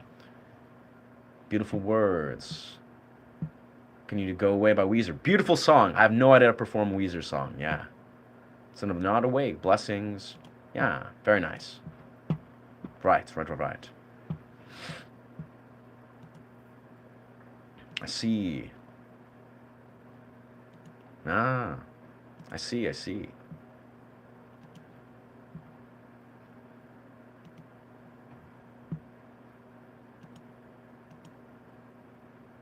Very nice. Well, I gotta say, if you're still here, how to spell Mark, I commend you, brother. I guess, yeah, I don't know the nature of YouTube jail, the algorithms. I guess maybe they just change their algorithms. Maybe honestly, brother, it could be some of the maybe the thumbnails. Maybe there's like certain little things related to using AI to like make your thumbnails. Maybe they just take that as a red flag. YouTube is a weird system. I'll be honest. I'm a new YouTuber. I've been doing this for like 8 months tops. But I hope the tides turn around. I hope you unlock the thing that will beautifully bless your algorithm, Mark. Yeah. You seem like a stellar human being. So YouTube recommended me. Very nice. Can you do Boys Don't Cry? I have no idea how to perform that.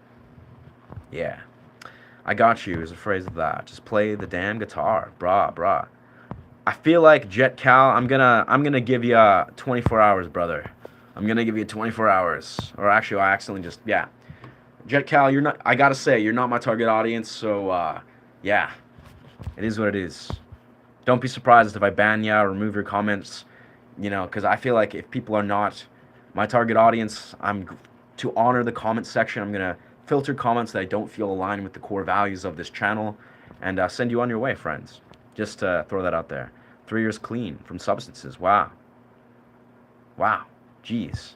I love it. I love the troll, but I gotta say, package, you gotta do better, brother. Like that was some garbage low tier comedy. Like I get what you're doing there. You're trying to troll, say some stand up comedy. That's your stand up comedy routine. But man, that was low tier, brother. You can do better. You can do better, package. I feel like you can do way better with your comedy routine. So good luck with that. But for now, comedy rights are gone. So after 100 calls a day in a few months, no problem. That's dope, man. That's honestly that's funny, Cresso. That reminds me a lot when I was like 13, 14 years old.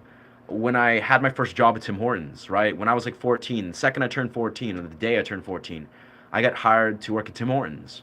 And it's funny because, yeah, when I was like 14 years old, I definitely had like a crippling fear of, I don't know why exactly. Maybe it's because I was just young and, just didn't do much. I was like using the microphone to do drive-through. I was like having to do the Tim Hortons drive-through. For some reason, I felt like that gave me anxiety. But after doing it, yeah, for like years, I became like masterful at ordering orders. After working at Tim Hortons for like 4 years, it was funny. I mean, it's not the best job, but obviously I was a kid.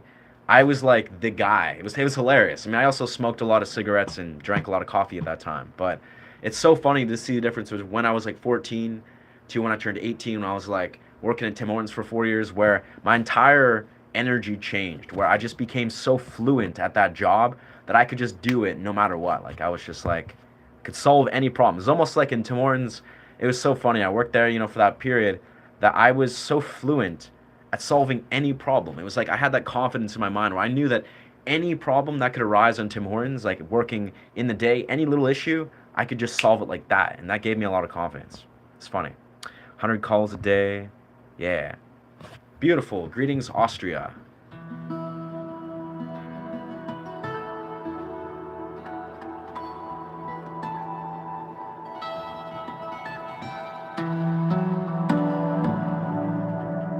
Yeah, blessings from Canada, friends. Blessings from British Columbia. There we go. Music saved my life many times, filling the void of emptiness. Perfectionist or not, the act of practicing and enjoying the practice is key. That's magic. Thank you for sharing that, Christian. And I love to hear that, brother. That's a huge part of it is like, without going too deep down a rabbit hole, part of how this channel's been birthed is, I'm a sound healer. I really have devoted a major piece of this channel to sharing, improvised music, but also meditative sound journeys. It's like a meditative style of music that I've been playing the last 4 or 5 years as I've gone on this quest of being a sound healer. And yeah, the essence of it, music is healing. Doesn't matter if you're a phenomenal artist of this, that, or the other. If you are allowing yourself to connect with the resonance pattern that is music, the vibrations that is present here, that is very significant. That will alter your life for the better. That's just the reality. Music is healing. It's a clear core truth. Our ancestors knew this.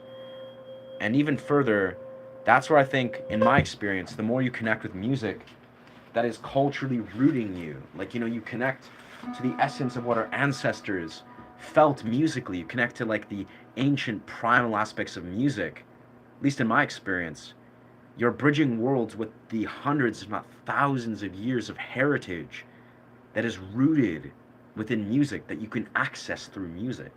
And that's just so beautiful and healing. Like, you're not just connecting with your generation or the generations before, you're connecting with hundreds, if not thousands, of years of heritage through music and sound, which is very powerful.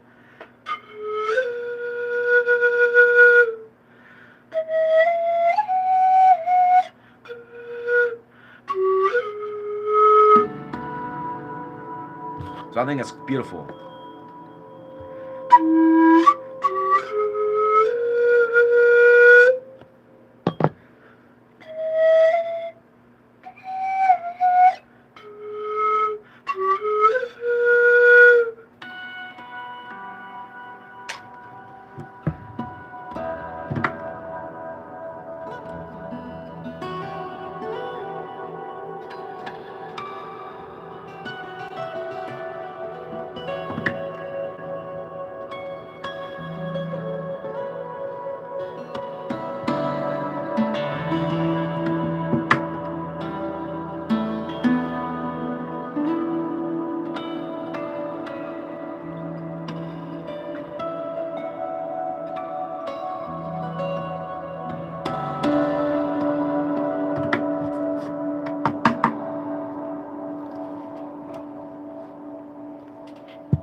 Have I heard of Aldous Huxley? Have I read any Aldous Huxley? I have not actually, but I really love a lot of the references that Terence McKenna references. He really, yeah. Terence McKenna really just beautifully connects a lot of his points with Aldous Huxley. Yeah.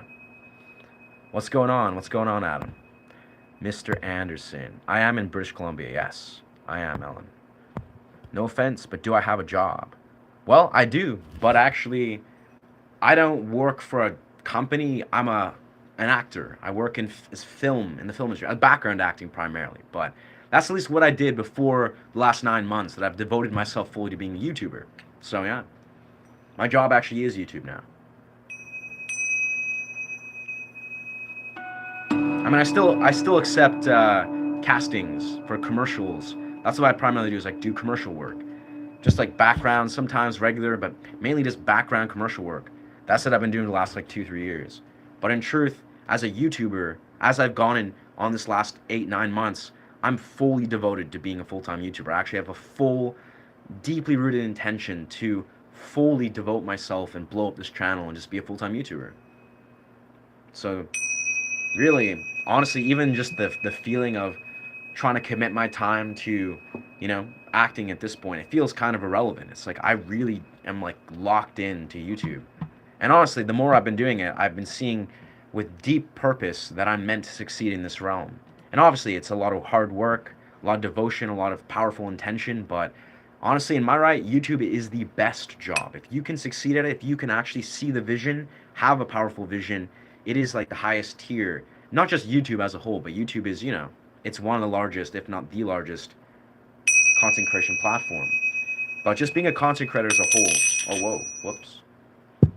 Yeah, being a content creator as a whole is a definitely one of the most multi-dimensional jobs that if you embrace it and actually learn how to do it successfully, you learn how to grow a content business, then yeah, it puts a lot of other jobs to shame, which is not rocket science. Most people know that, but it's this is just what I've been learning the last like 9 months. Thank you for your answers again. Facts, yeah, fair enough, brother. Appreciate you asking, Cresso. Like that was, yeah. Again, I hope you allow yourself to find further clarity, with unpackaging your perfectionism. And you will in time. Like, trust, brother. I feel, as a guy that has seen massive strides in my own reality relating to just overcoming my own perfectionist complex and really just embracing the beautiful imperfections of all things, it's just like, it's beautiful stuff. And again, being a perfectionist is actually a beautiful, beautiful strength once you learn to embrace and integrate. So, yeah.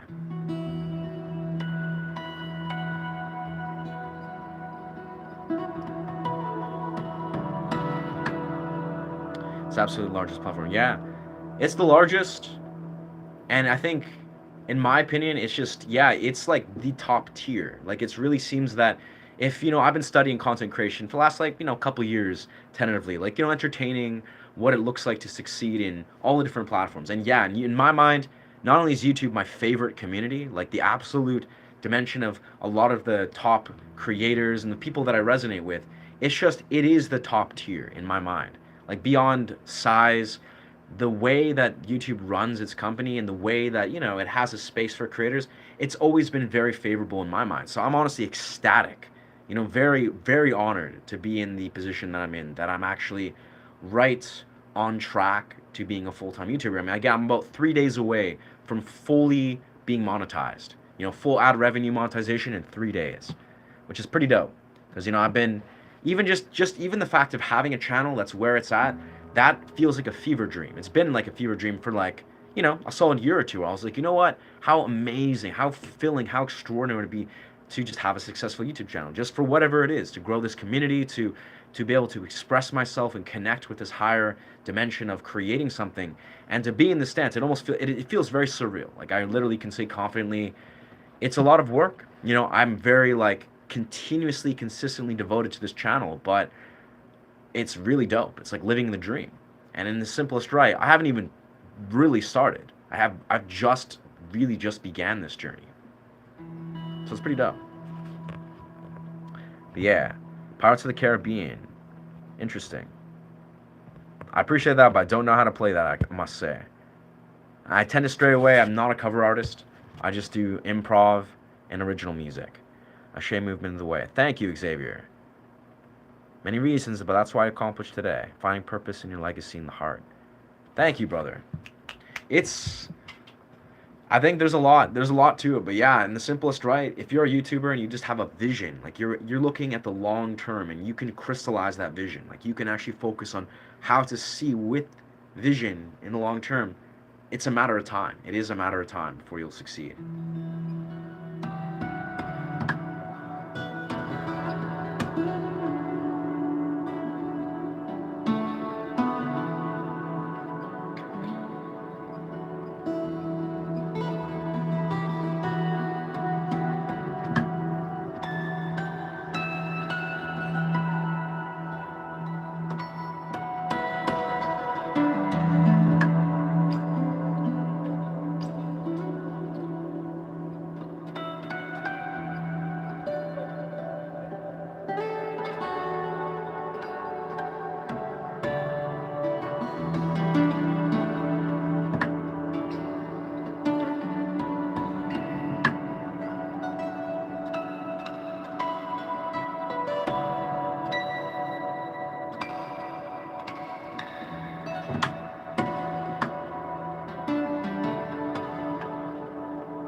Very nice. Nice. You're the guy, 5'5". You're the guy, 5'5" the next homie that's getting banned permanently. Got no place here, brother. I get it. I get you. I get you, 5'4". You're really struggling with this reality. You're struggling with your sense of self. Struggling with your own ability. You know, you're saying, hey, I hear you loud and clear, brother. You're really struggling with your own, you know, insecurity of thinking you're a poser and this and that, and that sucks. Like, I feel for you, 554, but if you're still here, please leave. Yeah, you're not my target audience. You're wasting your time, brother. You're wasting your time, wasting my time. You've had your comments revoked. I get ya. That was your aim, clearly, brother. But yeah, hopefully you deal with that. Hopefully, as you are clearly expressing, hopefully you yourself unpackage your own insecurity of you being a poser and you not being able to play more than 5 seconds. I hear you loud and clear, brother. So you'll deal with that, hopefully. But hey, all I can say is thank you for revealing your own insecurities, being strong and filtering out, that you don't belong on this channel.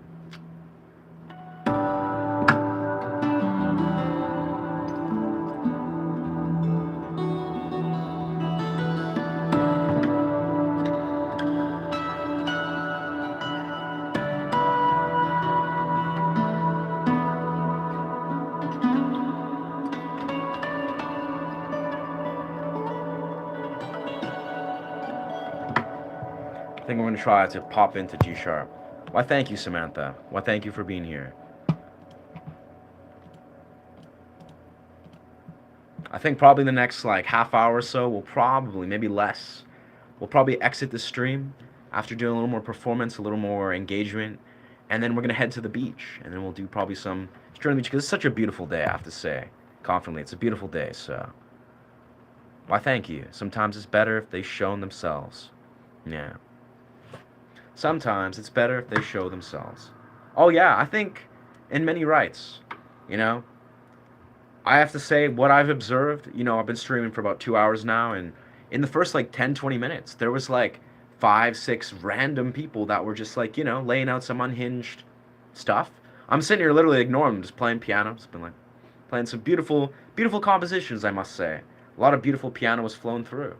But yeah, it seems that I must say that maybe it's the full moon, maybe it's the YouTube algorithm, blessing me with more views and trying to really push my brand and my audience, to new audience members. But I was noticing, I was like, wow, all these random unhinged people. I think it's kind of funny because, again, it is a blessing. Clearly, YouTube is pushing my channel to try to give me more views. And again, maybe it's the full moon energy. We got some people, in the larger sphere, the cosmos around the world, going through some stuff. It is what it is. Not everyone is able to successfully sit with their emotions and their energy. Maybe they're just struggling. It is what it is. We can only say, hopefully they find peace. But I can only say it's intriguing. It's intriguing to see people flowing through that, are expressing some weird, compulsive, outlandish energy.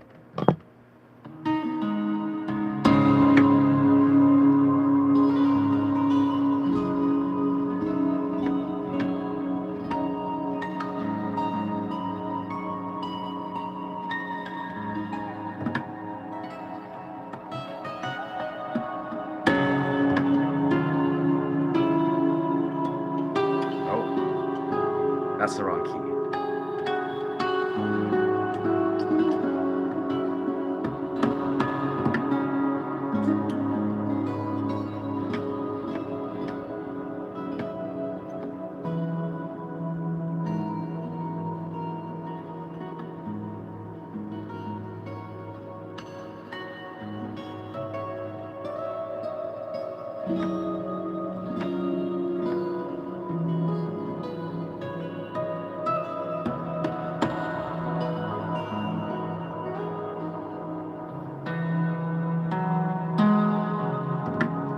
Let's do that. We'll shift into this key shift here.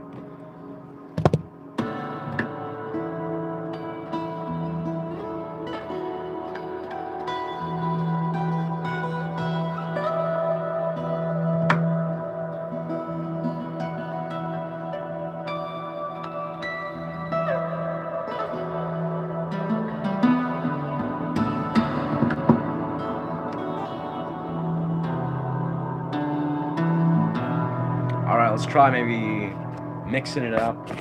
Oh, my bad there. Let's try to mix in some percussive elements maybe. This might be a bit of a challenge here, but let's see what happens.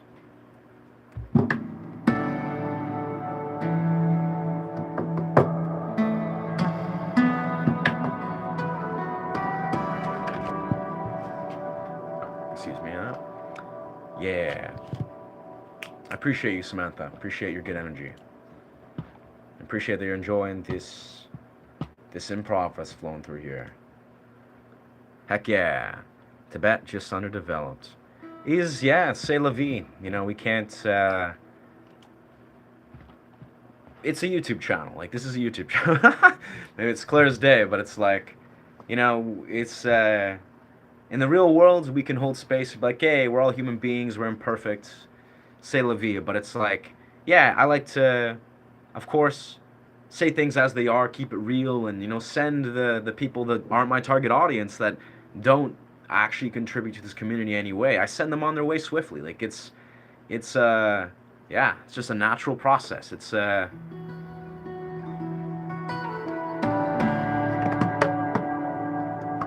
kind of a thing you gotta accept. Like, I was kind of talking about this briefly earlier. It's like there's a unique phase of your YouTube journey where, of course, you know, when you're new, like 0 subscribers to wherever you're going, you know, maybe a few hundred or a couple thousand, you're in a very unique phase where, you know, a bit of a grind, maybe it's a bit of a ego shattering, value transcending uh, things. Like, you got to experience how to grow a YouTube channel from nothing and really appreciate and value yourself among, you know, validation of the other.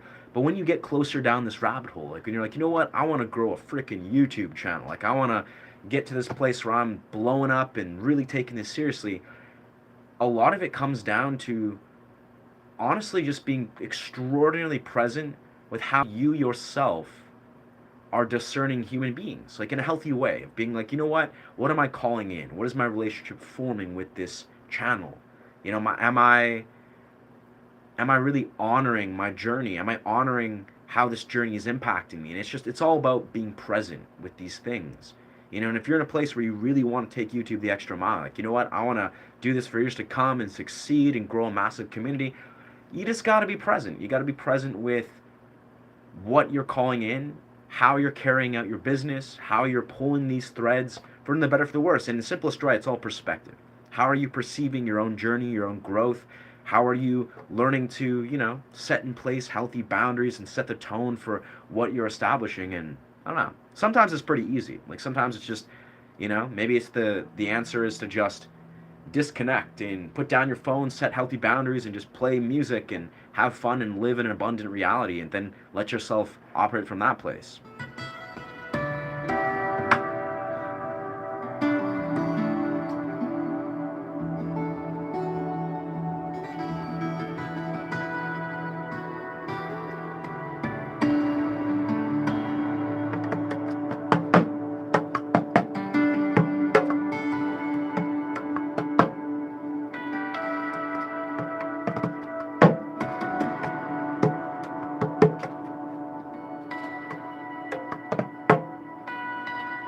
And sometimes, in my experience, honestly, it's a weird parallel if this makes sense, but a huge part of just succeeding in YouTube in some regards is always looking forward. You know, it's almost like when I say have a vision, focus on your vision, crystallize your vision. It's like you basically just have to have intelligent strategies always in place. Like, it's like a huge part of being a YouTuber, I really feel, is just making intelligent strategies in a creative way. Because YouTube, in all many rights, it's a creative endeavor.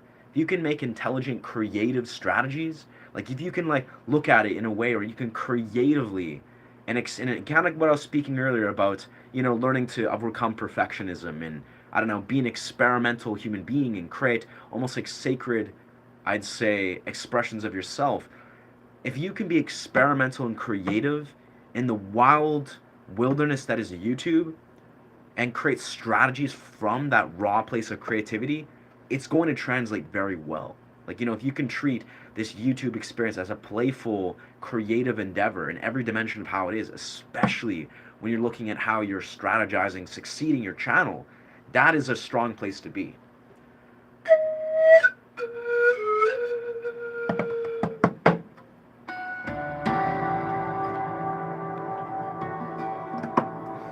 Yeah, just being you. Exactly. It's just, yeah, just being yourself. Just try to relax and eat these cashews. Nice. That sounds like the right plan, man. Can you play some System of a Down? I mean, honestly, I haven't practiced System of a Down in a long ass time. I love System of a Down, but I can't say I can confidently perform System of a Down right. I love System of a Down so much though. I haven't practiced their covers. I also don't want to get copyrighted at all. This is a live stream. If I were to like, you know, bang out like Chop Suey or BYOB, I don't know. I don't think I would get copyright infringed, but there's always a risk. I don't know. I don't do covers. That is, yeah. Thank you, Tibet. Appreciate the good energy. Yes, yes. Yeah. Wholesome greetings by lightning. That's true, Tibet. I've acknowledged that sometimes. Sometimes it is just, underdeveloped minds. Like they're just younglings that are just trying to, I don't know, traverse the weird and wacky wilderness that is YouTube, that is the internet. And they need boundaries, or they just need like, oh, you need to like put down your phone, young fella. Or maybe they're just an older person that has an underdeveloped mind, and you gotta treat them also kind of just like an underdeveloped mind. And that's sometimes as simple as just being like, no, like what you doing, young fella, or what are you doing, youngling, and just like sending them on their way, or just showing them the error of their ways as an adult would. Like that's kind of something that I realized a while ago is I had this instance where I won't go too much in detail, but I had a dude that was in Westwood, like in where I live. He was like some young dude. He was like cool guy. He was like a young kid, and he just basically was intrigued by my YouTube channel. And he's like, "Oh, what's your channel? You're a YouTuber." I was like, "Yeah, brother. Yeah, feel free to follow me." And I talk about guitar. Maybe if you're gonna learn guitar one day, I can help you, pick up the guitar. And I guess he shared the channel with his family, and I guess a bunch of his family. He had a bunch of cousins that were in high school that actually were like really unhinged, troubled kids. And I guess they started to just roam around the neighborhood screaming obscenities when I was doing my streams, at least a couple of times. Now, since then, I remember I had a conversation with them where I nipped that and I banned them all from the channel. But it made me realize that this channel's for full grown adults. Like that's the idea. Is I don't desire to cater to young, underdeveloped minds. Bless their hearts if they're intelligent, self-aware individuals. Like, I'm sure hopefully they'll find this channel when it blows up. But the idea is that this channel's for fully developed adults. Like that's it. Bottom line. No hate against children, obviously, but it's like this is a channel that's talking about adult-related concepts like metaphysics, guitar, music. I'm sure these are things that young minds can learn from. But the simplest right, sometimes, like in this instance, an underdeveloped mind, whether it's an actual child or if it's a person that's just never developed their mind, they basically need to be treated like how an adult would treat an underdeveloped mind, which is basically use intellect, use empathy, use adult thinking, fully developed levels of thinking to diffuse, a childlike level of thinking that someone might approach. If someone's being immature, they're approaching things in an underdeveloped way, maybe they're being, they're acting out basically. Like they're acting out, they're being outlandish. Well, all that requires is you as a fully developed adult to be like, what, how can we diffuse this with intellect or with empathy or with self-awareness or with healthy communication? Because you can. Like that's the bottom line I really want to just emphasize. And this is what I learned from this experience. Among, just being like, what, this is a channel for fully developed adults, more or less. Like people my age and whatever. But it's like, yeah, you as an adult have that fortune, that good fortune, that ability to use your fully developed adult mind to employ intelligence. Whether that's just simply, be like, well, these people, they're just kids. They're just trying to figure it out. They haven't figured these things out. And, treat them like an adult would treat an underdeveloped mind. And just be like, well, use intellect. Use healthy developmental models to diffuse their underdeveloped mind. That's literally all it is. And if you can do that, then, you successfully diffused underdeveloped minds with intellect. Congratulations.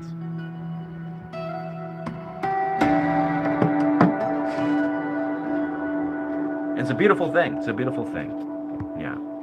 Honestly, no idea how to sing Sting, but Sting is dope as fuck. But yeah, no clue, brother. Ashay, I'm curious, when do you release your own label of music? You surely have what it takes. I appreciate that. Actually, in the simplest right, before doing YouTube, I really, well, I mean, I was on the path of just learning to develop my own music and improv. I honestly only recently, that's the last like 7, 8 months as I've been a YouTuber, I've actually gone on the quest, like, you know what? I actually am going to studio record all my music and release it, surely. But yeah, I think that where I'm at is, I'm like 4 days from being fully monetized. I think what I'm going to be doing is I'm going to be using my YouTube revenue, like part of it, of course, and people donate or whatever. It's going to be sort of an incentive that I'm going to basically incentivize people who are going to donate, or if add revenue or whatever supports this channel is going to go towards, at least in part, studio time. Basically, in the near future, maybe in the next month or two, I'll probably purchase a few slots of professional studio space and record all the music that I've written over the last 6, 7 years. And there's a lot of it. But in truth, yeah, a lot of it's like studio recording music, studio recording sound journeys. I'm basically going to use the revenue that I make from my YouTube, at least the first little bits of it, and invest in studio space slots and then studio record everything with a professional sound engineer. That's what I'm feeling like I've decided I want to do. I decided this like a month or two ago. Because yeah, a lot of people have been asking about my original music, and I have some that I've studio recorded, but I think I need to actually like really invest in like a professional slot, studio space. Hop in there, record some professional sound journeys and originals, and go through that process, and that takes time and money. So, you know, in a beautiful ideal circumstance I'm in, I'm going to invest some of my revenue that I make from YouTube right into studio space, just like Eminem.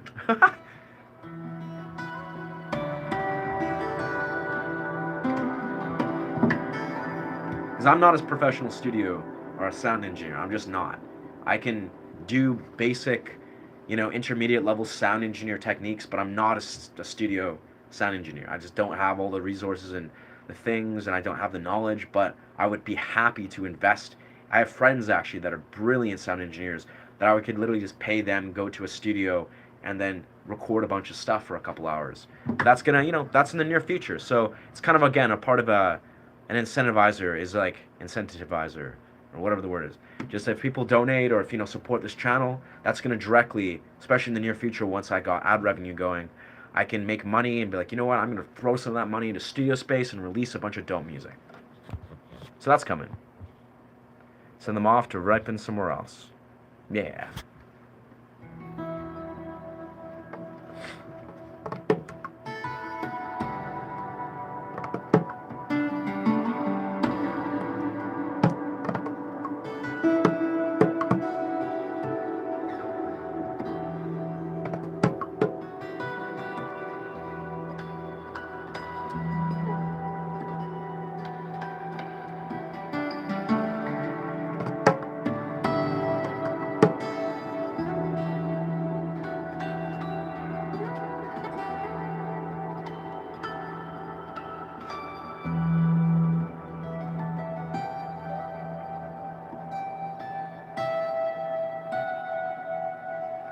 Transition into G sharp. Actually, maybe even, so we're here.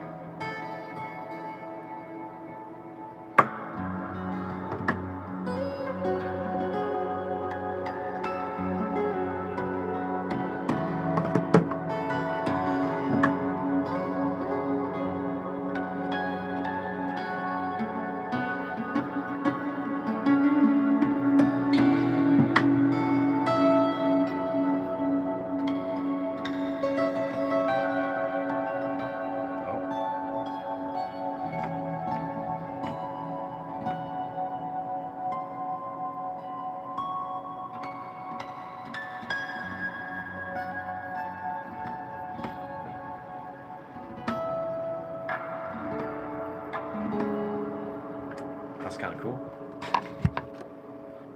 Whew. Remove the auto tune. Oh man, I don't think I've ever applied auto tune in my life. Yeah, that's high praise though. What a compliment. Saw sold in Montreal 10 years ago. Interesting. That's crazy. How's the didgeridoo coming along? Yeah, I mean, it's coming along slowly. Yeah, I've been really focusing on strictly I really just want to unlock circular breathing, like circular breathing for singing, for pan flute. I think I'm just really on the quest to just unlock circular breathing. So I can make the sounds. It took me like 24 hours to make all the sort of didgeridoo sounds and discover how to do like Tibetan throat singing and chanting through the didgeridoo. It's like really easy to do a lot of cool stuff. But the entire quest is circular breathing. So I'm looking up all these different tutorials, practicing circular breathing constantly. So I don't know. Once I unlock circular breathing, I think it'll all come to fruition quite fast. Yeah.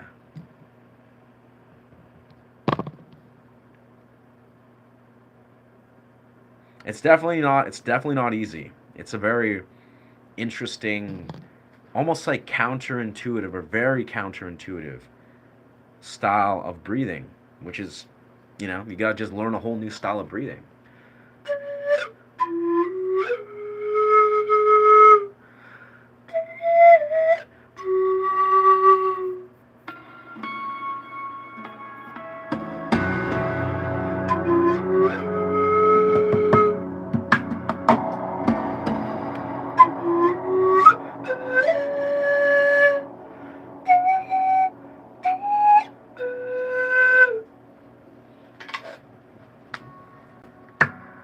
Hey, greetings.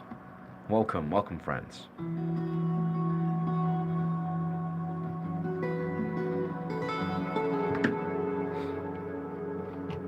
Very nice.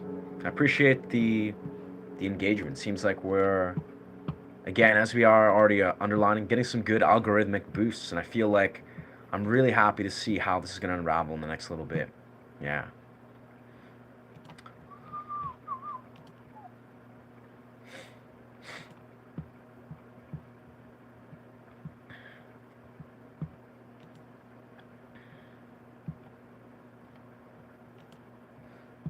interesting.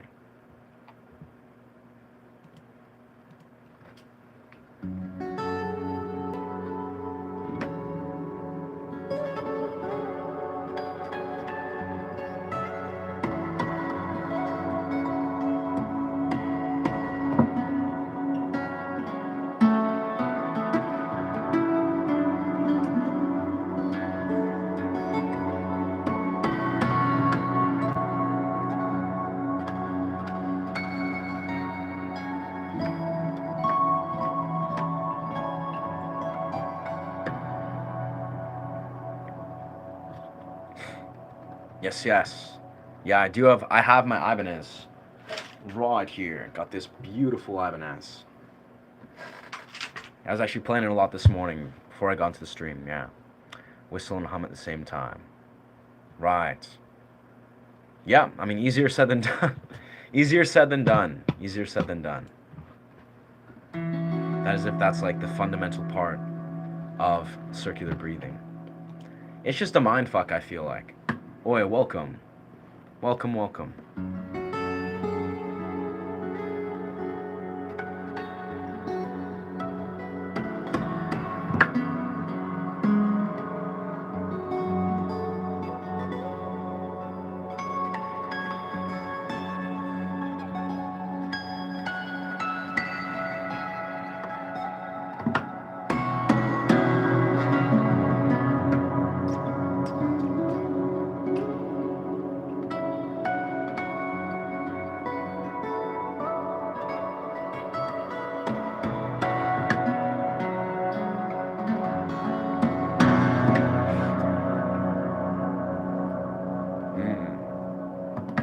Guitar is a percussive.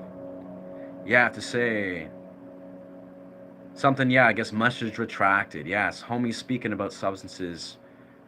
I'd say, yeah, I mean, if you know anything about the brain, like if you know literally anything about the brain and dopamine, I don't think you could get to this level of playing guitar or disciplining yourself if you engaged in substances. Like, truthfully, I mean, I have at some point in my life, but I've been sober for 11 years, so it's like, yeah. I'd say yes to life, say yes to discipline, and don't judge people. Don't judge people, Marco.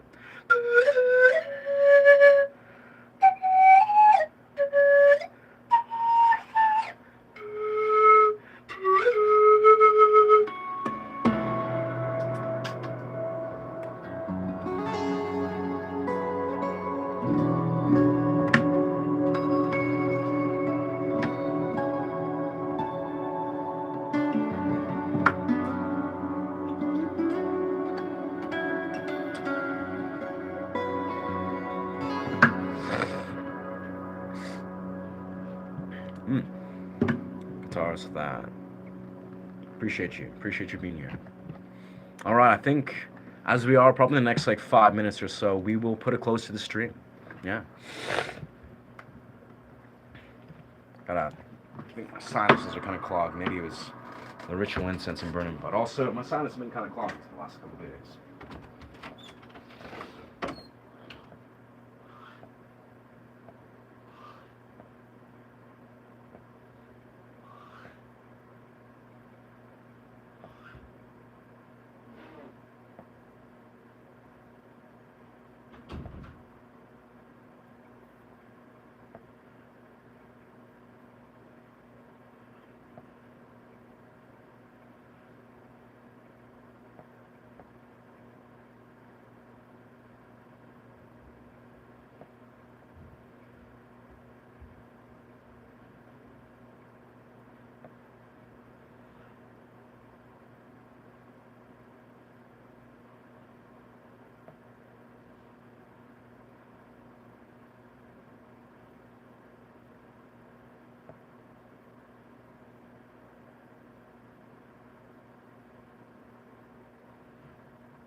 Whoa, whoa.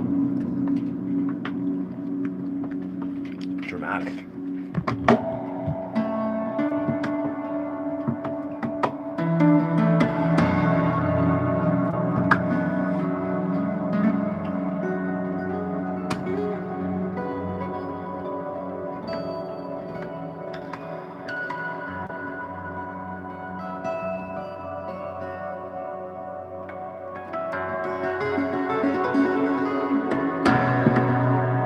Damn, I love this. I love this key, I must say. Yes. I'm so confused. I think, are you the same guy that's been repeating Mr. Anderson randomly through the stream? I don't know if it's a meme or if just that's your thing, but I don't know. I'm not sure if you're saying I look like Neo or if I look like, yeah. But thank you. Thank you for the compliment. Because everyone loves Keanu Reeves. Tonight, I'm moving out of the tent and sleeping in my house. Oh. Oh, wow. I see restoration of the dry stone buildings. Very fair. Wow. I could see it. I could see it. I kind of look like Neo. I got a good facial structure. I look like a lot of people, apparently, which is great. It's high praise. Rest well, Tibet. Thank you. Hope your restoration of your household goes well, dog. Yeah, that's seems like an intense transition.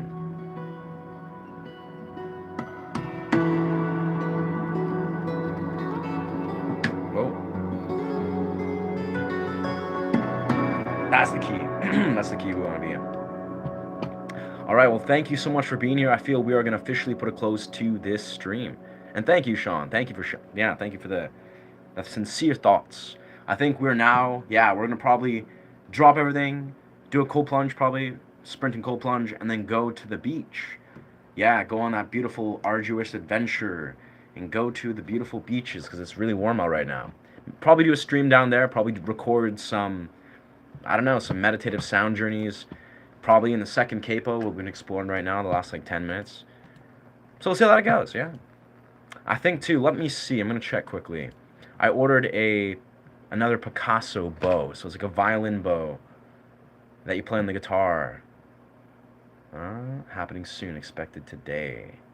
Hasn't arrived yet. Interesting. Oh, so it is out for delivery. Hopefully that'll be happening soon. But yeah, kind of where we're speaking is I'm excited to. I basically what I'm gonna probably do is I'm gonna work on a few big episodic long format YouTube sort of projects where basically I'm gonna be doing like maybe like playing the guitar like a violin every day for a week or 2 weeks and then recording every single day. Ideally, like we'll do like long successions of that, and we'll just kind of do some episodic type stuff. But yeah. Oh yes, ocean plunges, lots of stuff to enjoy. Production story, very nice.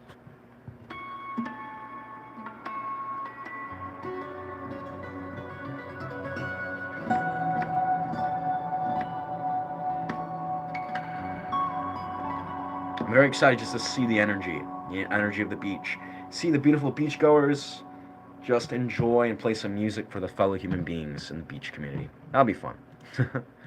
See what's happening down that way.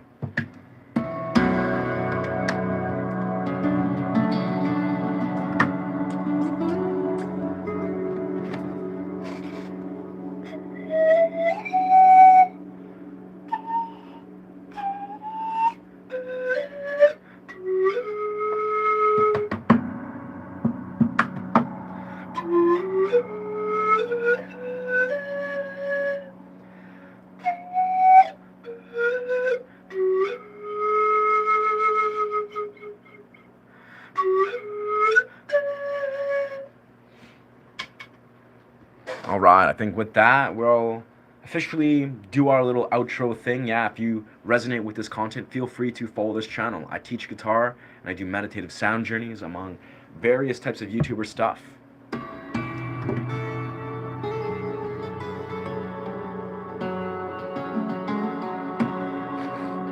Yeah, and very much. Yeah, deeply appreciate the support so far. And as we're about 4 days off from being fully monetized. Pretty excited to hit that benchmark. And yeah, feel free if you desire to. Zero pressure, zero expectations. I have a Ko-Fi. It's KO/FI. It's basically a platform that allows people, receiver or creators, to receive tips without the 30% subtraction from YouTube. So super dope to do that. I have to say, not affiliated at all with Ko-Fi, but appreciate Ko-Fi. If you feel like supporting me, it's KO/FIASE. Ashe, but ASE. Anyway, thank you so much for being here. Appreciate the support. Yeah. Tibet. Sweet. Yeah, I'll let you guys just have a quick, I don't know, it feels weird to exit the stream while homies just like having a conversation, but yeah. My live. Yes.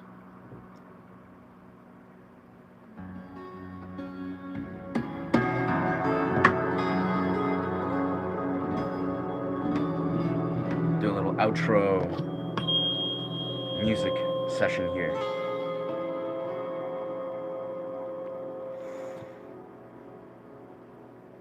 As it is, as per usual, let yourself honor your somatic body.